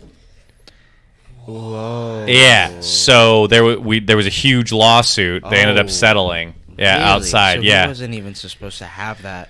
Not only was he not supposed to be taking it because he didn't want it, it was just this one doctor shoving it on him for God knows what fucking reason. Mm-hmm. But you've come to find out later on that doctors are being incentivized to do these things. Anyway. But it was a recalled box, and the only reason why he had it was because he didn't like taking them, and it was a substitute for when he ran out of Shit. his pills. Yeah. Super cool, right? That is wild. Wild Yeah. story, And Daniel. You think? Yeah, that's a crazy Yeah. fucking story. That's Crazy gonna take. story. I'm gonna digest that the Dude, next couple. R.I.P. fucking Papa, days. dude. Here's one. Pour one out. Did it pour? I don't know. No, it's fine. It's good. And you gotta think, right? There are doctors still alive from then, right? Like that, right? Those new up and comer doctors that probably came around from what? Dude, that was only like Yeah. How long ago was this? that was like 15 years ago. Yeah. Oh, are you fucking Yeah. kidding me? I was like, So- wait, you guys were just getting your first pube back then. Yeah. Yeah, right. Actually, I think you guys are younger than that. I don't think you started 15 puberty. years. I was fucking 4. Yeah, 4 dude. years old. You just got out of your mom's giny. Yeah. Your mom still liked you. Both of your parents were like, yeah, he's cool. Yeah. The 4-year-old. And Yeah. He hasn't decided he wants to become a comic, and I have to fucking support him for 10 more years. Sweating. That's so funny. You gotta think the right. So you're 25. Let's say, when do doctors become doctors? When you can fill out a prescription? 30, 25? I don't know. They can do it like late 20s. Let's say late 20s. Yeah. That you're 28. You're 28, and you got an older doctor, and he's telling you, what you need to do is prescribe fentanyl patches. This is what we do here. Yeah. And 15 years later, you're still working there. Yeah. No one's told you differently. Yeah. Did that doctor ever get? That doctor didn't get punished. No, the doctor doesn't. It's the company. So that's what's wild is that look, I don't know anything about the doctor. I don't know too much about what went into it. All I know is kind of outcomes, and I'm not going to get into any of that. But it's wild because the doctors almost have zero liability in any of it, which they kind of don't deserve it. But in my grandpa's case, like, he 100% does, because I know my grandpa was like, no, I'm only seeing you because I just want more hydrocodone. Like, I don't. You keep saying fentanyl. I don't even know how to spell that. Like, I just want Norco. Give me Norcos. Give me little yellow bars that I can fucking pop in my mouth like Skittles. Like, that's all I want. And they were like, no, fentanyl is what you get. And he was good because he wasn't taking the fentanyl. And it was just like stashed away. Yeah. Shit. So if it was Norcos. the patch opened up accidentally, which It's not necessarily the patch opened up accidentally. It's whatever their fucking delivery system was just giving too much. That's what it was. When you just OD'd. Oh, and if the patch, you said if the patch opened up, you can die. Yeah. So, Yeah. If it just touches your hand? Yeah. It's supposed to be a delivery system. So, like, let's say the patch is like this, right? Sure. And then there's like a little square, square, and then within that little square, there's like a softer tissue square. That's their delivery system. Okay. You put it on your arm. It's like a nicotine patch. I don't know if you've ever seen a nicotine I've patch. seen, yep. But they're like smaller squares. And then they have a delivery system. You'll look at it and you'll see like a square within the square. There's usually like a circle behind it. That is the delivery system. So, because Big Pharma is like, well, you can't do what we're doing because we own the patents, blah, blah, blah. That's why we get to charge out the fucking ass. Whatever. They are liable for when that delivery system fails. So, Right. So everything they lie and lead up to that, that's what they feed to the doctor. What the prescribed delivery system does or doesn't do is not on the doctor at that point. The doctor is prescribing what is necessary. My grandpa had fucking back pains, so you prescribe a pain reliever. Fentanyl is a pain reliever. Here you go. There are side effects. I'm not liable for those side effects, whatever pharmaceutical company is. Okay. So but the reason why I'm saying like, oh yeah, that doctor should be reprimanded is because I know my grandpa was in there like, no, this doesn't look yellow and it's not small enough and I can't swallow it. So I don't want Where's it. my candy? Yeah. I'm asking you for a sugar coating around Norco. I want to chew it so I don't have to drink water with it. How is he paying for all these pills? Dude, he had a government job. Back in the day, sir, boomers had pensions and things that could provide for you once you retired. Also, his wife made decent money, too. Oh. She was a pretty savvy entrepreneur, or at least we think she was. Okay, I still know that bitch hasn't died Your yet. wife? Yeah, the new okay. my grandma, my mom's mom, she died actually after my grandpa. She died a while ago, but I don't really know her that well. Oh, okay. Yeah. That is an insane You saying she's story. still around? No, she died. No, she the died. new one, the new one. Oh yeah, that bitch is still alive. Yeah, I'm Damn. fucking How pissed. old was she when she married your grandpa? They're like the same age. They're in their they're not that Okay. my mom was young. My mom was 20. My grandpa was I think kind of young when he had my mom. So Okay. they were young when he died. I don't know. 55, 60, 65 max. Whoa. He was early retirement because of disability. Okay. Okay. Yeah. Okay. What was his job? He worked for the veterans home in Napa. And he was able to get fucking huge things of pills. Yeah, just yeah. with that And he- job. Well, no, it's so as long as you say you have like pain problems, your Right. insurance will cover it. So you just, you build up a tolerance. You start being able to be like, yeah, dude, my insurance will cover, and it's also like how much money do you have? Like, let's say he was making $3,000 a month. Okay, insurance will pay for fucking $1,000 worth of fees. Okay, if his pills are coming out to be $1,100, that's only $100 out of pocket. I know you don't understand how insurance works, No, but I understand. I understand slightly. Okay, Dan, slightly. No, I just didn't know that insurance was seriously that good.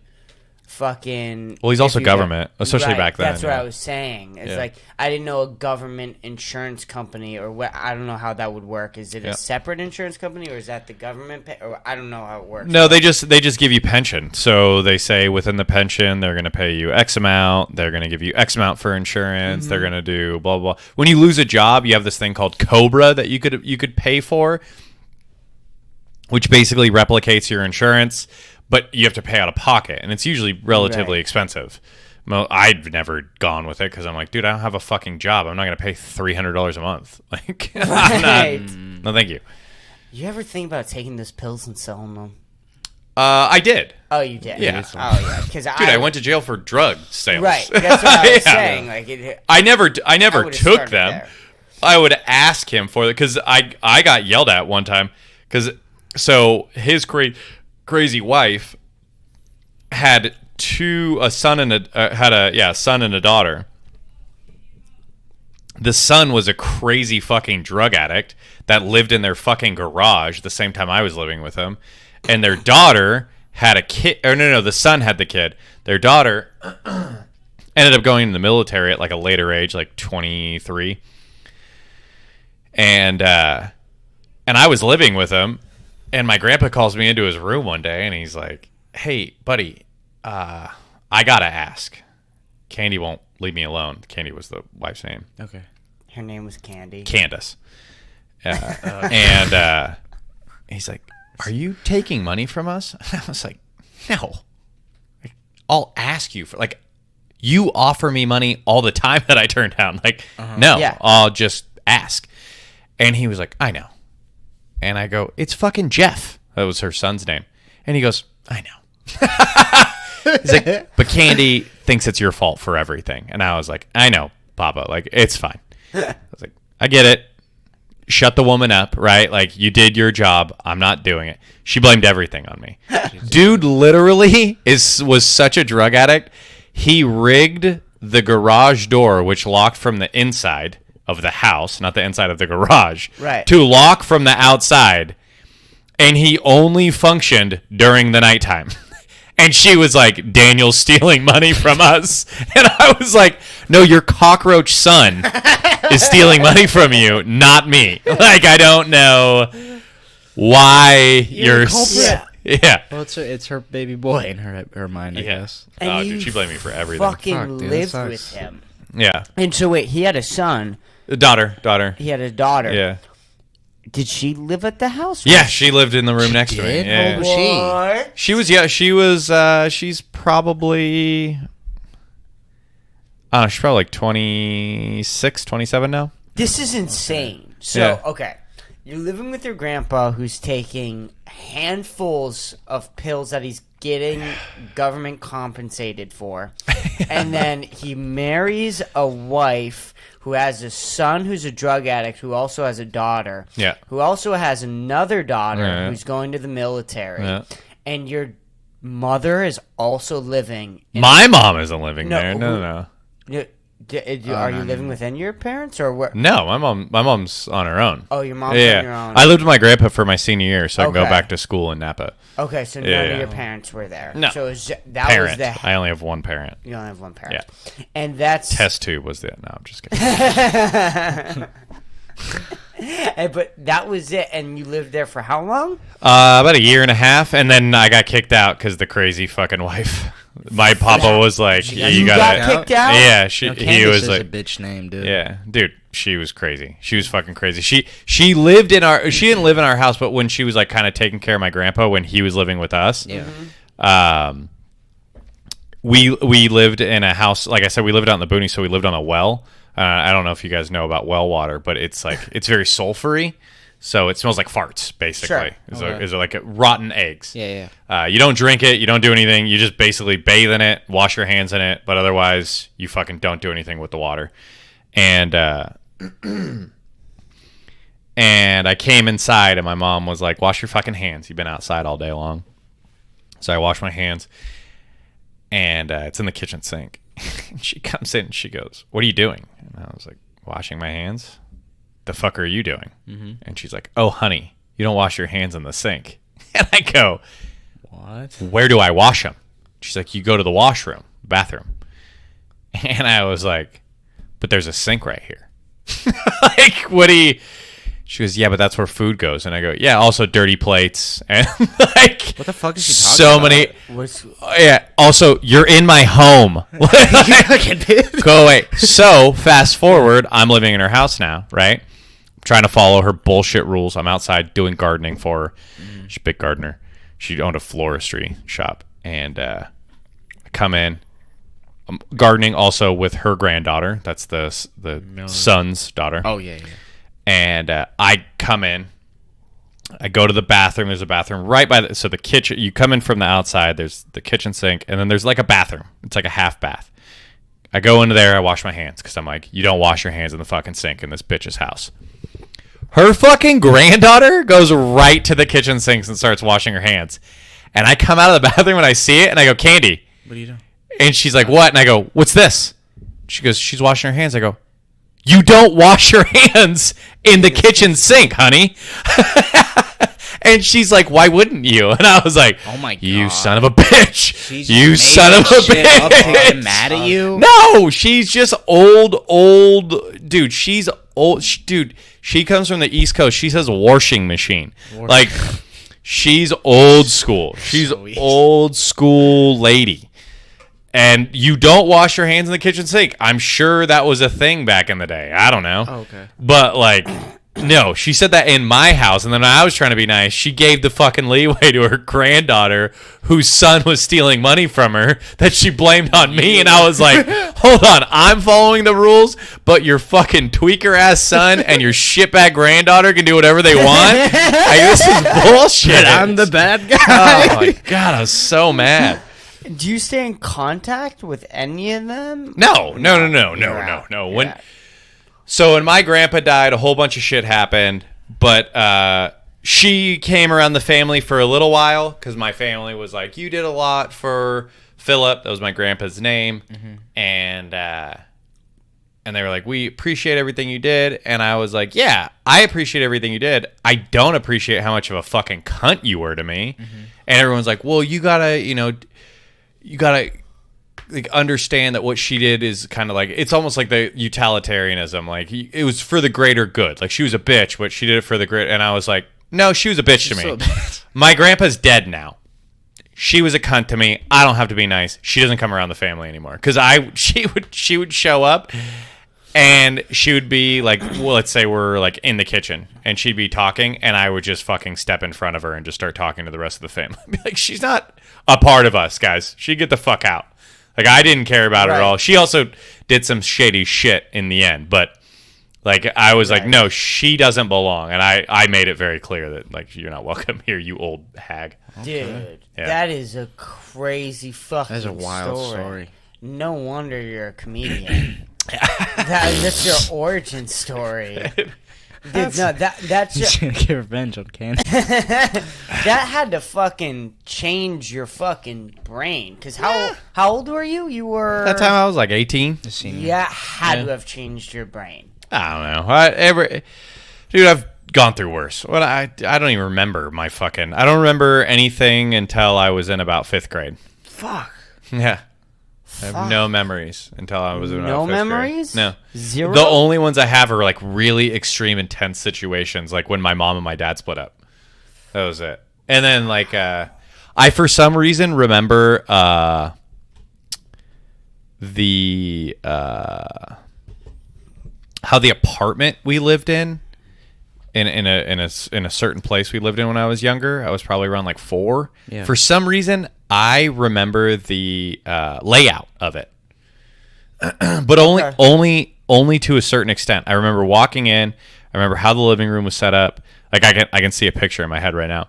I think like kitchen or dining or something was like right off to the right. But I remember how the couch was laid out, and I think I used to play Nintendo in front of the couch.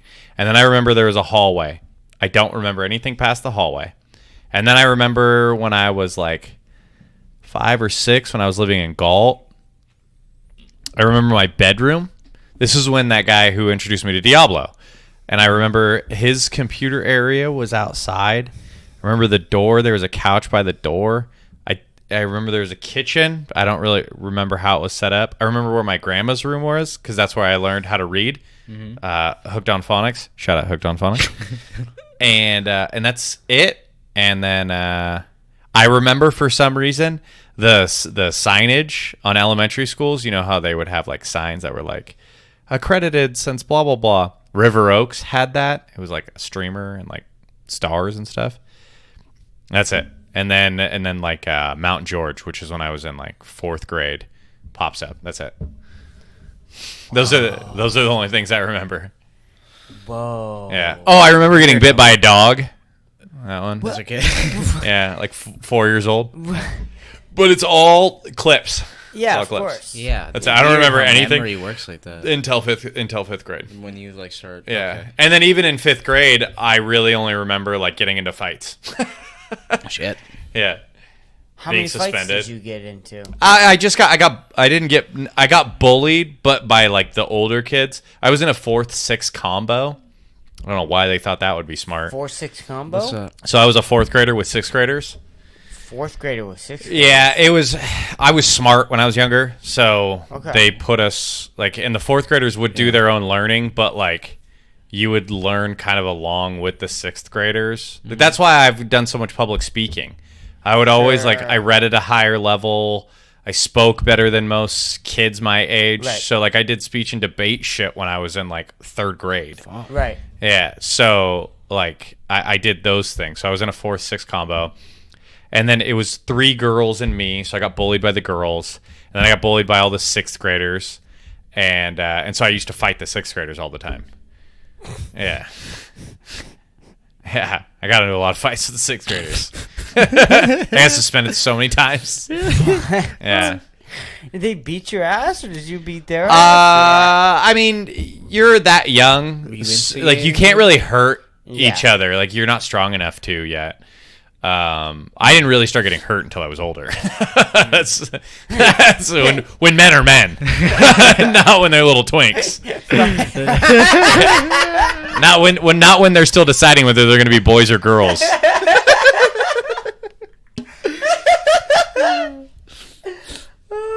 So fucking funny. Dude, that's a great fucking story. Yeah. That's a great fucking story. Have you ever tried any of that on stage? No, I still haven't figured out about my ranting type stuff. Like how to do. Sure. Yeah, like Bill Burr type style of shit. Okay. And I catch that's myself your doing style. it. I That's catch your myself doing style. it in real life, but I can't do it. I don't feel comfortable doing it on stage in 5 minutes. Now, I always wonder that. Like, how did Bill Burr become Bill Burr with open mics? Apparently, he bombs regularly. Like he like Right. it just he sucks shit. Like Alex was telling me about it. He's like Burr because I went to the book signing for Tom Segura that just happened, and I walked up to him and I was like, I bought 2 books because one's for a white elephant gift, but I bought a hardback and I was like, hey, this one's for me. And then this one's a white elephant gift. I don't really know how book signings go, so just do what you want. But I just want to kind of give you the heads up on which one's which. And he like signed his name on the hardcover, and then he wrote, "You got this because you're the best." I was like, dude, you're a comic. How is that what came to your head? Anyway. Fuck, Tom Segura wrote that. Yeah. You have that book Because you're the best. like, that's so bad, Tom. Yeah, but look, dude, I was like one of the last people, so I was like, okay, I get it. You're fucking over it. Yeah. But anyway, the first thing I was like, look, I watch a lot of podcasts. Like, what's your writing style? Like, what do you do? So that's how I kind of talked to him. When I walked away, I was like, I think he doesn't think I'm a fan. Yeah. And my girlfriend was like, yeah, he probably thinks you think of him as like a colleague. like you're his boss at a corporate ladder. And I was like, I kind of put it that way. But fuck, I forgot where I was going with that. What did he Did say? you like not want to appear as like too fangirly? Like, Well, definitely that, but also at the same time, like I wanted answers to a certain question. I didn't even get what I wanted.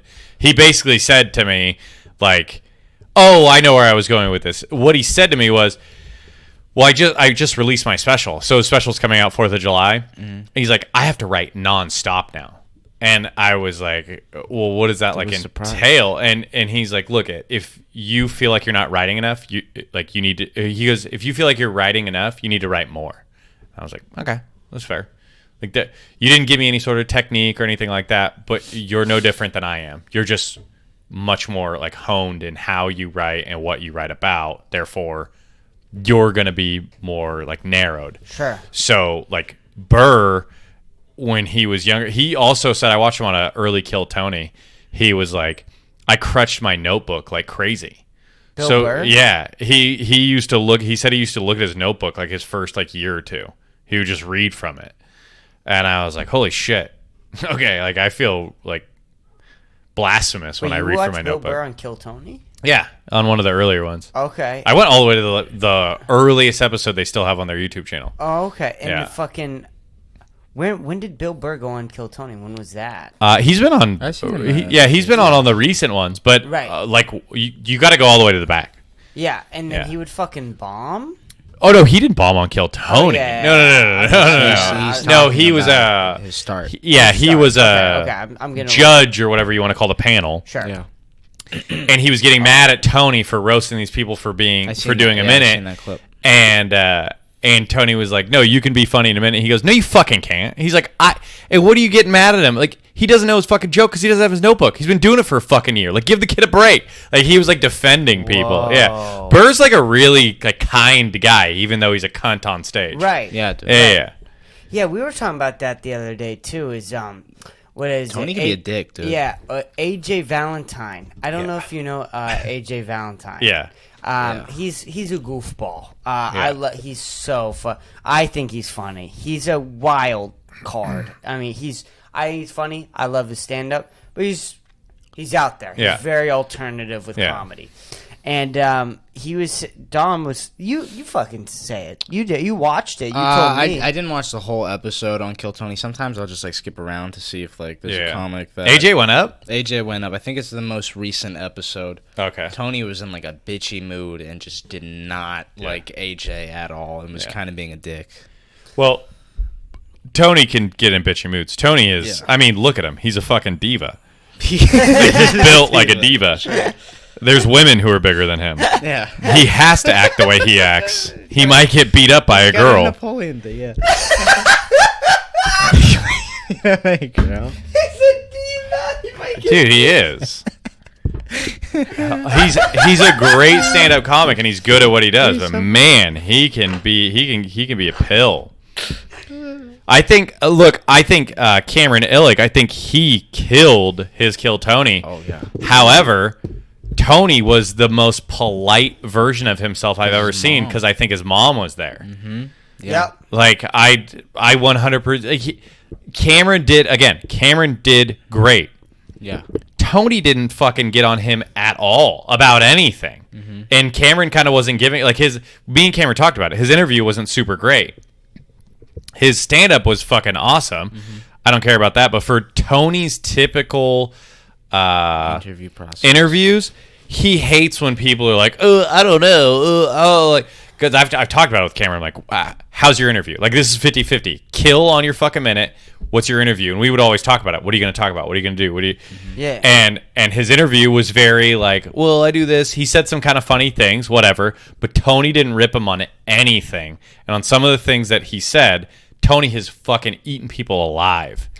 Tony doesn't like, because that's why he didn't like AJ, because AJ was doing the but that's like kind of his style almost. Yeah, he's just a weird guy. Yeah. I never talked to him. Yeah, He's entertaining. eclectic. He's made me laugh. I didn't even think he did that bad. I feel like the crowd kind of liked him. No, I'm talking about for like an interview process. I don't care about a stand-up. For an interview process, AJ's kind of a recluse guy. Yeah. Yes. Yeah, Even when I see him out at like Creek and stuff, he's kind of on his own. Like he'll talk, but if he's not invited to talk, he's not talking. Right. That's just who he is.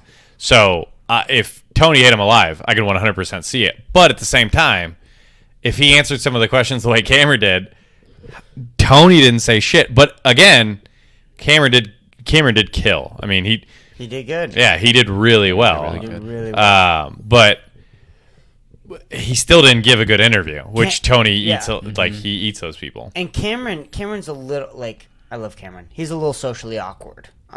He was nervous. I don't think that. No, Really? no. No. Okay, maybe I'm fucking hating on him for no reason. Maybe I'm You being 100% are hating on him for no reason. I'm fucking calling him right now, I dude. call I'm him, dude. telling him I right now. I suck ass, bro. No, he with the first podcast we did, he seemed really nervous those first 30 minutes, and Yeah. he was really nervous, and like I didn't carry the conversation, but I kept having to like, no, like, let's talk. Let's rip. No. Let's go. And by the end of the episode, he was fucking killing it. It was Cameron, and you saw him when he's really comfortable coming on now. Yeah. It's just Cameron. Yeah, But those no, first, he, like, 30 minutes, he was really nervous. No, he On told me. this. Yeah, he told me about that, and I told him. I was like, dude, that's just who you are. Like, that's not that big of a deal. That's what I meant. Yeah. No, I get what you're saying. And because the first thing I said is I was like, I don't actually want to go on the podcast because I'll fucking railroad them. Like, I will talk to the moon and back. And we like, love that. Yeah, that's I know. what we want. I was Like like- learning. We're You're an, listening. you're an You're easy the- guest. Yeah. You railroading me Yeah. makes you an easy guest. That's So when I I- gotta fucking talk. when I was blasting the mic over there, I was like, oh my God. Like the next day, because I was drunk that day. The next day I was like, oh my God, I blew the mic up. Like the whole time I was blowing the mic. Not talking. Like Yeah. blowing the fucking amp. Like I was just, because because I kept that- like leaning into it. There was Yeah. It was actually good that you did that because at the time this mic was kind of busted. So well, I'm still fucking this one up too. I've been seeing the red hit on that like Turn it down a regularly. little bit. There you go. No, was- I still hit it. My voice is too deep. I hit yeah. that episode was so funny. Yeah, with you and that Cam. episode was so good, man. so It was funny. such a good episode. It's Good. so fun to edit too. I'm glad that there were some funny parts in it. And you tell him because it's so much fun when you have someone on the podcast that you don't really know about too much and you learn so much. Like I Yeah. had no idea that you were coming on talking about arm wrestling. Dude, David Larotte. dude, don't get me started about him. I watched him lose recently. Oh no! My hero, Hold my on, hero hold on. died. Pause. I really have to pee. We're 2 hours in. Let me go pee, and we'll talk about Daniel Larotte. I Dude, promise. whatever it is, there that we shit go. is amazing. And you said he just lost, Devin Larotte? So look it's not like I fucking follow his career through and through, but I watched an East vs West that had been posted like the couple of days ago, a week ago that I saw it. It was like just posted basically, and he fucking lost. He lost, and I was like, holy shit. He's also old, dude. He's so old. How old is he? Yeah. He's old. He's old. You know, he's old for arm wrestling. They usually have a lifespan of I don't fucking know, but he's older. I mean, he's like balding. Oh, okay. Yeah. Also, you think he's done steroids? He's had to do a little. So bit, I right? don't know because he actually has some sort of disease. This popped up after I'd watched like 7,000 videos of him. Apparently, when he like takes his shirt off, he's got like bumps all over his muscles, and it's some disease that like it doesn't do anything, but it causes little bumps all over Sure. your muscles. So I don't know. Look, the dude's old. It doesn't matter. Like it doesn't matter what you're doing. If you're the first of it, yeah, you can do it probably longer than anybody else because there's nobody who's perfected a routine or anything like that. You're not competing with any. It's like golfers. Like golfers, look at John Daly. Like the guy's still a decent golfer, but like he was such a fat slob who just got wasted all the time. And now you have these like studs that are going out and driving the ball like 600 yards. Right. Like the game just evolves, but early on, it's always just an unathletic white person game. And then all of a sudden, you just start introducing people who have more athleticism and Oh, that's pickleball right now. yeah. Oh yeah, it's pickleball. That is right now. pickleball Yep. right now. Dude, it's tennis still. It's tennis still. No black person, no black guy has dominated tennis yet. A black woman has absolutely fucking Destroyed. killed tennis. Roy, yeah. Oh, that's so funny. Yeah. Yeah, I was looking up Hockey is starting to get some black guys jumping in, Yeah. and they're Really? fucking killing. Yeah. Damn. Yeah, dude.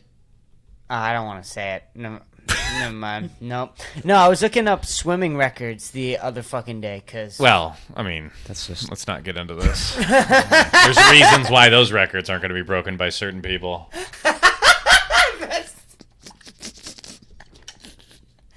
No, I've been beat. I've fucking have had the world record from the 1970s since I was like a freshman in high school. Oh, you were a swimmer? Yeah. This guy's I'm a a swimmer. big swimmer, and I'm a swim coach right now. That's You've my got job. you've got kind of decent shoulders for swimming. Yeah, you Yeah. look. Do you have some good lats? lats. Yeah. The lats, I'd Chris? say I have some. He pretty just Yeah. taught me how to swim. I taught him how to swim. I didn't know how to swim. You got to, dude. My girlfriend barely knows how to swim. Now, It's Latino culture, dude. I will teach your girlfriend. You how and to black swim, people dude. have a lot in common. Me and black people. He trained me so well. I'm lifeguard certified now. What? Yeah. dude. Dude, you got to teach Blanc how to swim. I'll fucking teach her how to swim, dude. Give me 5 days. She'll be out of the pool. You'll be, who the fuck is that, dude? He's good. Swimming. I can barely swim. Yeah. I need swim lessons. Yeah, that's my job now. I'm a mobile swim Dude, teacher now. lifeguard positions are $20 an hour out here. They're insane. It's like almost as much as I make. Yeah, they're insane. And so I'm making above $20 an hour Yeah. right now. But fucking the Y is paying, what is it? $17 for the Why doesn't pay that good? but it's 17 Still. plus a entire fucking gym membership. Yeah, for the yeah. entire year. You That's get solid. a free gym membership for any Y. That's a pretty decent. There's a Y fucking right deal. up the spot too. Yeah, That's the one we're applying to work at. Yeah, the Yeah. guy who runs that Y is sort of like Dom. Like I would equivalent him to like Dom. Retarded? Yeah, a little bit, just a tad. And that's basically what I was saying. It's rude. That's rude. No, he just That is what he meant, though. Yeah. Come on. I mean, he speaks my language. He White. just was. Why are you? Whoa, dude! Yeah, white. We speak white. All Why are right. you looking at me like that? You need to learn white. All right. Whoa! This got very tense. No. That's so fucking funny. He's an idiot because there was fucking like 4 hours of training, and I thought that I was good because I was lifeguard certified for this job that I had, so I didn't think that there was going to be any other training. There's like 4 hours of, and it's all about pedophilia. I don't know why there's like 4 hours training of corporate training for pedophilia for a lifeguard, but that's like most of it. It's strange, but whatever. So, how good are you guys at pedophilia? Well, I'm passing the test. 4 hours. You guys should be fucking diddling kids in no time. That sounds. Anti-pedophilia. Anti-pedophilia. Oh, Pedophilia. that's bullshit. There's only so many ways to If say. I need to be trained on anything, it's how to pedophile. I know how not to pedophile right now. If you're gonna teach me something, it should be how to do it. I don't know how many ways you could say to not fuck a kid, but Yeah. No, I need to know how. If you're gonna train, teach me how. Because right now I think it's gross. I don't think you should do it. Like they're innocent. If you're gonna, But if you're gonna give me 4 hours of training, I want to make sure that I don't get one pregnant. I don't get caught. I just, like, there's a lot of things that I want to make sure I get right. yeah. it is a lot. It's a lot. Speaking of pedophilia, have you seen what a transition, dude. Well, speaking of pedophilia, did you see Jared from Subway? There's a new documentary from HBO Max, and it's a 3-hour documentary about Jared on Subway. Who do I feel has a joke or something about that? About how like bad he actually was? I want to say Cameron might have something on that. I can't. It was pretty bad. Yeah, it's really bad. Oh, it's really bad. Like as an outside, and I don't know anything about it. I just know that it was really bad. As an outsider, I was like, "Oh, yeah, he got caught or whatever. I don't really care." But I guess it was like really intense. He was going to Thailand and like fucking. He was a weirdo. Yeah, it was wild. There's a reason why he was fat. So he didn't fuck little kids. Right. He didn't have the stamina to do it. And- And then Subway jumped in and was like, "Hey, you know if you eat sandwiches, you can fuck little kids, right?" And he was like, "That's it? That's all I gotta do? What is this, Popeye spinach for fucking little kids? I'll do this right now. And you'll pay me? No fucking way." The whole documentary It is is so a wild, funny. and the lady's talking about him like he's Pablo Escobar. He's like, Jared had a whole empire. Jared had connections. You couldn't get to Jared. And they kept Like with the Subway guy. Yeah, who is this, Epstein or Jared? He ate cold cuts. Yeah. Talk about a hole in one. they kept talking about him and comparing him to like really rich celebrities like Michael Jackson and Madonna. She kept saying they that. kept saying that. Like Madonna was a big pedophile, dude. I don't know if you guys know that. She loves younger boys. Now, for her, pedophilia is 23, 25, but but she loves them. She loves Can't get enough. boys. it was hilarious to watch because they kept referencing Madonna and Michael Jackson. He was Michael Jackson. He was was. untouchable. Untouchable. It's his face. Why It's does she like not that. talk about Epstein at all? He was legit grooming and like doing shitty things. Because she put so much time and invested so much time into Jared that I don't know. She tried to make it seem like a bigger thing. That was the I thing. guess. I don't Is know. that you? What you don't understand? The girl who took down Jared Fogle spent an entire 10 years, this was- a decade of her tracking down Jared, and she had 2 kids. So who, by any chance, did Jared know him? Did Jared know Did the Jared- girl? Her 2 kids. Yes, and she She baited him. Yes. she put him on a hook, and she was like, "For 10 years, I dangled that bait right in front of him." Like a big fish. Yeah. Yeah. So what she did was she recorded him and got him to admit that he wanted to fuck. Dude, What it's is this a on? wild story. HBO. Okay. Dude, it's a You guys are so lucky. I'm wild- so fucking rich. I can afford HBO Max. So fucking rich. It's Max now, dude. It's Max now. It's Max now. Max. They What did I dropped call it? HBO. It's just Max. It's just Oh, it's just Max. So what? They took over Cinemax, I which I don't know. It's not HBO Max. It's just Max. Max. that's crazy. Okay. But I thought it was HBO Plus. I didn't even know. It's a lot to keep up with. Yeah, dude. I'm not young and cool and hip. All right? I'm We 34. call I'm it old. Max. Yeah. Bet. Bet. Bet. It's fucking fire. It's lit. Whatever. I don't know. you using because I hate our slang. We've had full conversations about how our generation slang. It's terrible. Some of it's It's funny. so bad. Dude, let me. The only way- I like funny. bruh, you know. Bruh. Bet. Bruh is funny. Bruh, bet. Bruh, dog. Our generation slang is only funny because of how dumb it is, though. Hold on, dude. I got this. I got a whole fucking vocabulary for you fucking punk ass bitch. Notes. You get like a notes. Hold on, dude. I do. He came prepared. Hold on. Yeah, Daniel's cool with the kids, dude. Yeah, dude. Daniel is cool with the kids. He's like Jared. Yeah, dude. I'm not bussing, you know. Just let me cook. Yeah. I don't keep it mid, dude.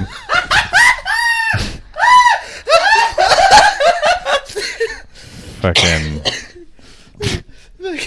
Oh God. Oh God. God. Yeah, facts. Facts. Dead ass. I think that's all I got. Bet. Where are you finding this? You wrote this down in notes? I stream and there's a kid that's like in high school that comes into my stream and I was like, hey, I want to write a joke about like comparing like kids slang, my slang, and then like kind of how it all like evolves and shit. Mm-hmm. I was like, can you just send me like what you talk about? So he just sent me a whole list of shit. So That is hilarious. yeah, so that I was just going through our Discord chat. Yeah, and now I have sex with him. Real Jared. And you really like Subway. Yeah, I eat so many cold cuts now. It's weird. I don't think it was Jared's fault. I think cold cuts just make you fucking like this. Free Jared. Hashtag free Jared. You have to see this documentary. It's weird because you know a lot of Americans go over to Thailand to diddle little kids, right. Mm-hmm. But people in Thailand aren't diddling little kids, and there's no subways over there. Coincidence? Think about that. No There's a lot of subways over here. Dude. How much Subway did Michael Jackson eat? Yeah, We need to dude. look that up. How much Subway does every pedophile eat? It's not zero. Yeah. Epstein definitely owned a Subway franchise at one point. He had a Subway franchise Yeah. in At the island. Yeah. He had to make sure everybody liked children. I think the real culprit here of pedophilia. I think when you become a priest, you have to get a Subway membership. $5 foot long. Yeah. Yeah. Think about $5 foot long. Yeah, That's like, pause, come pause. on. Dude. It's a little nuts. Bet. Bet. Facts. Oh God, bussin'. For real. Also, why do you guys have so many like affirmations for saying like okay, like bet, for real, on God, dead ass. Why do you guys have to let people know how confident you are in them? Because everything's fake now for your generation. Yeah. Yes, sir. Yes, sir. Oh, that's old. That's old. That's always going to be around as long as the military's around. I don't know. Deadass I don't is funny. like. Well, deadass can also be a question. Like deadass? Yeah. Well, I mean, what was the other one? For real can be a question as well. True, for real. Yeah, For real. Bet. Bet. I fucking hate bet. No bet cap? is what was it? No cap? No cap. Oh, cap. Cap? No cap. E-cap. So here's what blows my mind, and I this is gonna sound racist, but I don't care. But like, as I've gotten older, the vernacular has definitely come from African American culture. No, yeah. Yeah, but it has been more widely adopted amongst white culture, or even more affluent culture in that aspect. So when I was younger, like I knew a whole bunch of slang and stuff like that. That I used some of it, but the stuff that was like considered African American culture, I didn't touch because that was like, nah, that's like. You're really starting to cross the border. You're a wigger. You guys remember the word wigger at all? Yeah. We know If wigger. I would talk like that, I would be called a wigger. Yeah. With a W. Yep. And you just didn't talk like that. So now that I'm getting older, I'm like, I started hearing cap from African American culture, and I was like, whoa. How come so many white kids are saying this? Like I was so confused on how many white kids were saying this. But now I feel like African American culture just spills over into video game culture. Yeah. Yeah. And I feel like because when you're on a video game, you don't really have an ethnicity. Yes. You're just a headset. Yeah. Yeah. Here's a head. That's all you are. And also, there's And no a gamer tag. there's no race barriers. Yeah. And there's no class barriers. Yeah. Either because you're just online. Unless and you buy the loot boxes to get the better gear. That's about it. Otherwise, there is no class barrier. Because also, the cosmetics don't make you a better gamer. They just make you look cooler. So there really isn't. Yeah. So it's very. That's actually probably what it is. Is everything is going online, and like I don't know what you look like. You don't know what I look like. I might sound a certain way, but that's it. Yeah. That's it. And also, if you can change your voice. It's not that hard to change. That's true, For yeah, like 30 minutes, right? Like you can play anything for. I 30 really minutes. like that the trans culture is big in gaming. I love and gamers are so fucking when they find out that there's a trans person in their group, like because when you flip on your fucking video camera when you're streaming and you find out like I don't know what that person is, they're so welcoming. Like they're so like, oh, you're a girl? Okay, that's fine. Whatever met, whatever your fucking gamer tag is, that's all I care about. Like there's a streamer in the TFT community, Team Fight Tactics. His name is Void. I'm pretty sure he was a girl transitioning. One of the greatest TFT gamers out That's right all that now. matters. And that's all that matters. Yeah. Yeah, and they're super chill. I think it can be the same thing with comedians too. I think it can be the same thing with anything. Or if you're No, comedians are gonna poke because they need to. Everything is visual. We're in the real world. Yeah. Gamers are in a virtual world. It'll never be the same with comedians. Are accepting though. So if you look at somebody like Ty Rivera, who I fucking absolutely adore, I still don't think he even knows who I am, but I see him all the time and I talk to him every time I see him because I love the guy. He has an awesome perspective. The reason why I like him so much is because he has a right-wing perspective as what you would assume a left-wing person because he's flaming gay. He's awesome.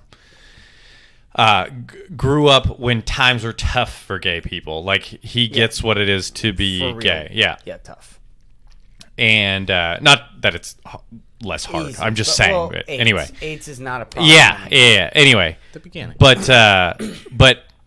he forgot where I was going. Oh, he is okay with being made fun of for being gay. He's also okay with making fun of people for being gay. Like Yeah. Making fun of somebody for what they look like, for what they talk like, for what they might look like, even though they don't do that. Like, that's what comedy is about, perception. Yeah. And manipulating that perception for a viewpoint. I mean, you could even look at some comics who are actually like shitty people, but because they can twist it and manipulate it in a way to make it funny and seem like Right. those are the snake oil salesmen at that point. Yeah, exactly. Yeah. Well, I think that it kind of gets like that, where it doesn't matter necessarily who you are. It matters if you're funny or not. Now, I'm not saying. Well, that's true. Okay, I'm sorry, I interrupted you, but that is a very good point. Yeah. Right. So, like, if you're not funny, okay, and you happen to be transgender, yeah, the next comic going up after gonna make fun of you. Yep, for sure. And Dude, they're there gonna- was a trans person that went on stage at Creek, and we got free tickets for it. I still don't even fucking remember this person's name. Holy shit, he, she, whatever they identify as, Sure. Funny. was, dude, trembling on stage. Oh. Trembling. And they came out with just fucking fire. The first thing they said, they immediately were like, made a joke about being trans. And me and Blanca were in tears. And from that point on, they fucking murdered. They weren't even so it was a showcase. So they were like second, maybe third of like 5. Mm-hmm. So they were like middle. And they fucking murdered. I actually think there was one person that was funnier. They fucking killed. I haven't seen them around. They were trembling the whole time, and they were so fucking funny. Go for that? Yeah. Wow. But it's one of those things where, like, I looked at Blanca, and I was like, great. We have some fucking diversity hire, right? Like, we're just looking to get somebody on stage because they look a certain way. Right. Doesn't matter if they're funny. All that matters is that they look a certain way. Person fucking killed. Shut me right the fuck up. Yep. And it's one of those things. Were you funny? Yes. Were you not funny? Great. I'd look at Blanca and be like, diversity hire. They could, at the end of the day, for me, now that I know how shitty I am and like how it takes to like work the process and come up, yeah, they might have shown that they were funny somewhere. Not here. You were a diversity hire. You did okay somewhere and got brought up onto a stage that you were fucking terrified of, you were shaking, and you bombed. If you were good, you wouldn't have bombed. Right. But exactly. they didn't. They went up there shaking out of their fucking mind and murdered. Fucking murdered, dude. Oh my God, they were so funny. And dude, you'll fucking remember that moment forever. Yeah. Like that moment where you were able to spend with your girlfriend where you were like, oh no, this fucking person or whatever. Yeah. And then all of a sudden, you were Killed. just shut the fuck up. Yeah. And like that, and I think that's the same thing with gamers where you say gamers are very accepting. Yeah. True, until they suck at the game. Right? Like, Yeah, that's the thing. I guess, yeah. And, like, if they suck at the game and then they also know you're transgender, dude, Yeah, then you gamers get- are fucking... Well, they're anonymous. They're just behind headsets and mics. Right, Yeah. exactly. So there is that too. Yeah, so, but Yeah. if they weren't, I think gamers would be also just as Well, toxic. on that same topic, there's a lot of times when I wish I would have thought of what Chris DiStefano thought of, but like, dude, a lot of people have been punched in the mouth. And Yep. let me tell you, there are a lot of people out there. I mean, look, I talk a lot of shit. Like, I think some people have called me out for it. But here's the deal. I've been punched in my mouth before. Yep. I've been knocked the fuck out. Yep. Many a times. I've also knocked people out. I talk my shit when I feel it's appropriate, and I don't talk my shit when it's not appropriate. I watch my mouth when I know I'm in a bad situation. And then there's sometimes when it is a bad situation and I want to instigate the issue, and I will talk my shit. Yeah. There's so many people out there right now, and I in the comedy scene in Austin. You want to talk shit, you want to be passive, you want to do these things, and it's like, I mean, I've approached people very, very brashly, and they take a step back and they get, flustered and they get very passive, and I'm like, no, this isn't passive right now. We're going to answer questions that I want answered. And a lot of people like laugh at me. They're like, oh, you're aggressive. And I'm like, no, I am going to get things handled. Yeah. And if you just tell me the truth, I won't be aggressive. Right. I'll be upset at the end of the conversation, but that's okay. You can walk away from conversations with no resolution. That's okay. I was telling you this about Kenny Buttons. Is there's the Austin comic variety is so fucking different. You get all different walks in life, and some people are way more aggressive because they've come up in way more hardships of life. I feel like, are one of those people where you come from a different background. Your background is fucking. Yeah, my mom and dad have never paid my rent. Yes, right. Exactly. Hey, it's just not what I've grown up doing. It's a different fucking feel for you.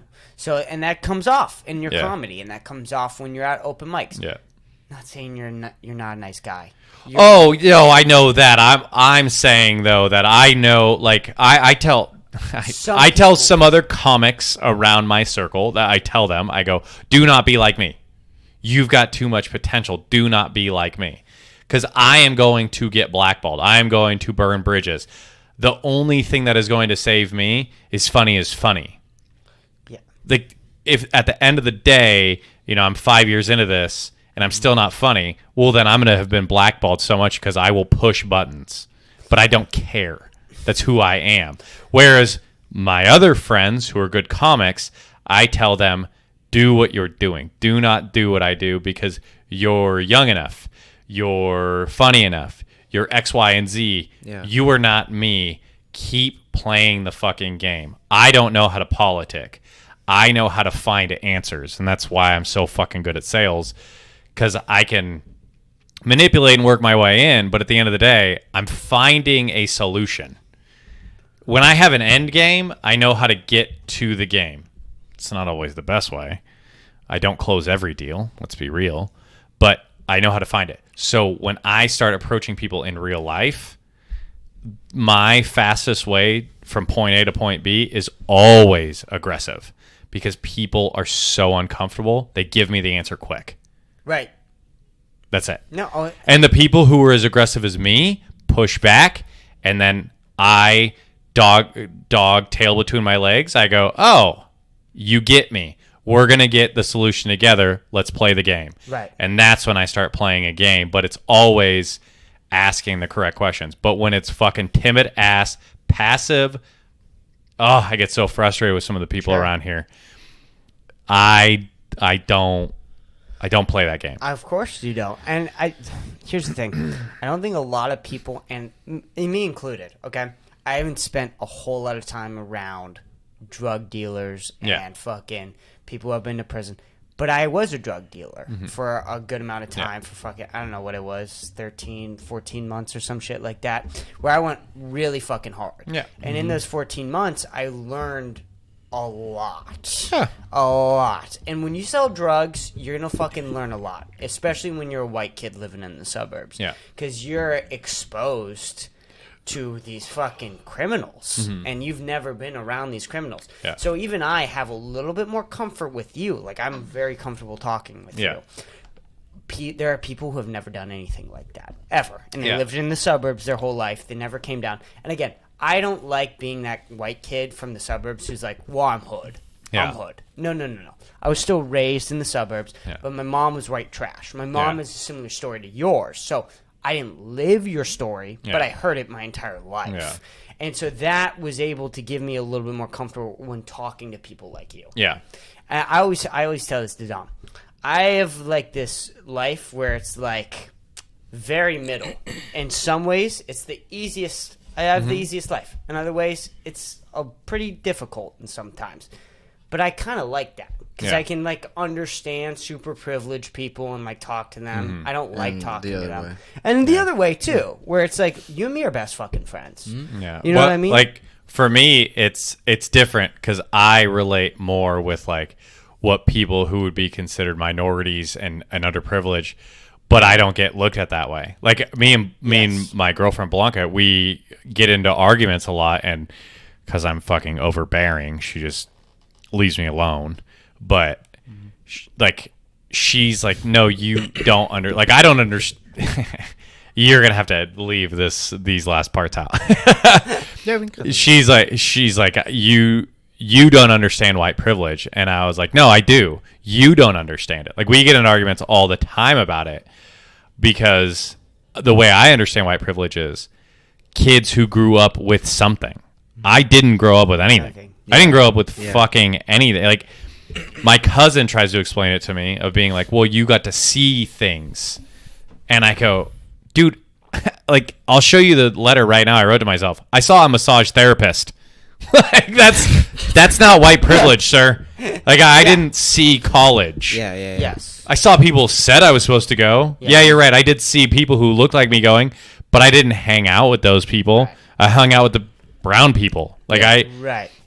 Like, it all comes down to economic class. Exactly. And Blanca fights with me I'm not gonna say tooth and nail. She understands what I'm saying, but where we typically cross paths is there is a white nuance. I forgot what we call it, but there is a white privilege. So there is a white, I go into a job, Dom goes into a job, and they see Daniel, and they see what I look like, and they see what Dom looks like. And by the way, you're not really a good example. You're a pretty easy. My girlfriend is minority by proxy. Yeah, my girlfriend's a bad. By the way, my girlfriend's a bad example too, and she's like fucking straight up Mexican, but she's hard. Like, she looks like straight from Spanish descent. No, like, I she's know what white you're as saying, me. though, but that person of color. Yeah, look like, I'm white as fuck. Yeah. They're probably going to relate more with me and give me the job due to that aspect. I get that. Yes. But do not call it privilege. I didn't have a privilege going to college because they didn't want poor white people. Yeah. They wanted poor people of color. Yeah. They wanted poor people of minority. So I literally wrote on my college application that I was gay. And that I was Hispanic. Oh, because my great grandfather's Portuguese. Interesting. Oh wow. I'm like 10% like It's a colonizer. Like, Because that's the other thing is like Blanca's always like, you're a colonizer, and I go, no. You're a colonizer. You're closer to Spaniard descent than I am. Like, I am just a fucking European white bitch. Right. Yeah. With a little Portuguese, which, by the way, the Portuguese weren't colonizing. It was the Spaniards. The Portuguese were too tiny. Yeah. And I think the big difference that everybody wants to talk about is police. That's all. When it comes back to white privilege, it always comes back to the police and, people assuming things when you're white, not assuming things when you're not white. Yeah, that's another one. And that's another one. But, and my friend said this to me once, and I agreed with him, is, you shouldn't call that privilege. Yeah. Being pulled over by the police and then not being assumed to be a criminal is actually not a privilege. That should be a right to everybody. Yeah. And so when you call it a privilege, Yeah. you're putting this idea in everybody's Stigma. mind that it is a privilege to not be assumed a criminal by the police. Well, now you're getting into a whole other thing Right, of fucking right. innocent until proven guilty, which Yes. isn't really true, blah, blah, blah, blah, which I can get into that because Let's get into I was... No, dude. Let's gotta get get home into someday. it, dude. You're not going home. 30 minutes after the 2 hour and like 15 minute mark. We're This going is your fucking- longest podcast, and you're literally not putting in like the last like 15. I'm not allowing it. Yeah, because soon. no, it's that last part isn't too bad, but I didn't it's think just it was bad. No, it's just like Blanca makes a really good point, and I make a really good point, and that's why we fucking bump heads because for very, very few things, Blanca is, I'm not gonna say stubborn. She holds a strong opinion, and there's always truth to it. Whereas I'm stubborn as shit, and even if my opinion sucks, I'm like, You'll fight till the I'm end. right. This is my hill. I will die. I know it's an anthill, but I will die on it. But that one, we both are at like it's a weird crossroad of like, There's right in both. yeah, there's right in both, and we both get it, Yeah. but we both won't concede because, again, while she is very white looking, she does have very Hispanic features, first of all. Second, She grew up Mexican. She was born in America. She was an anchor baby. I don't know. Do you guys know that? Are you familiar with that term? Yeah. So George Bush coined it.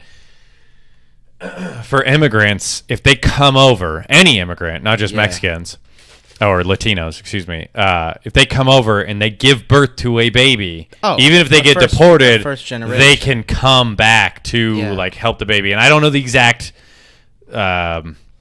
work around on it, but it is something that they're allowed to do, and that's what was going on during like George Bush's term.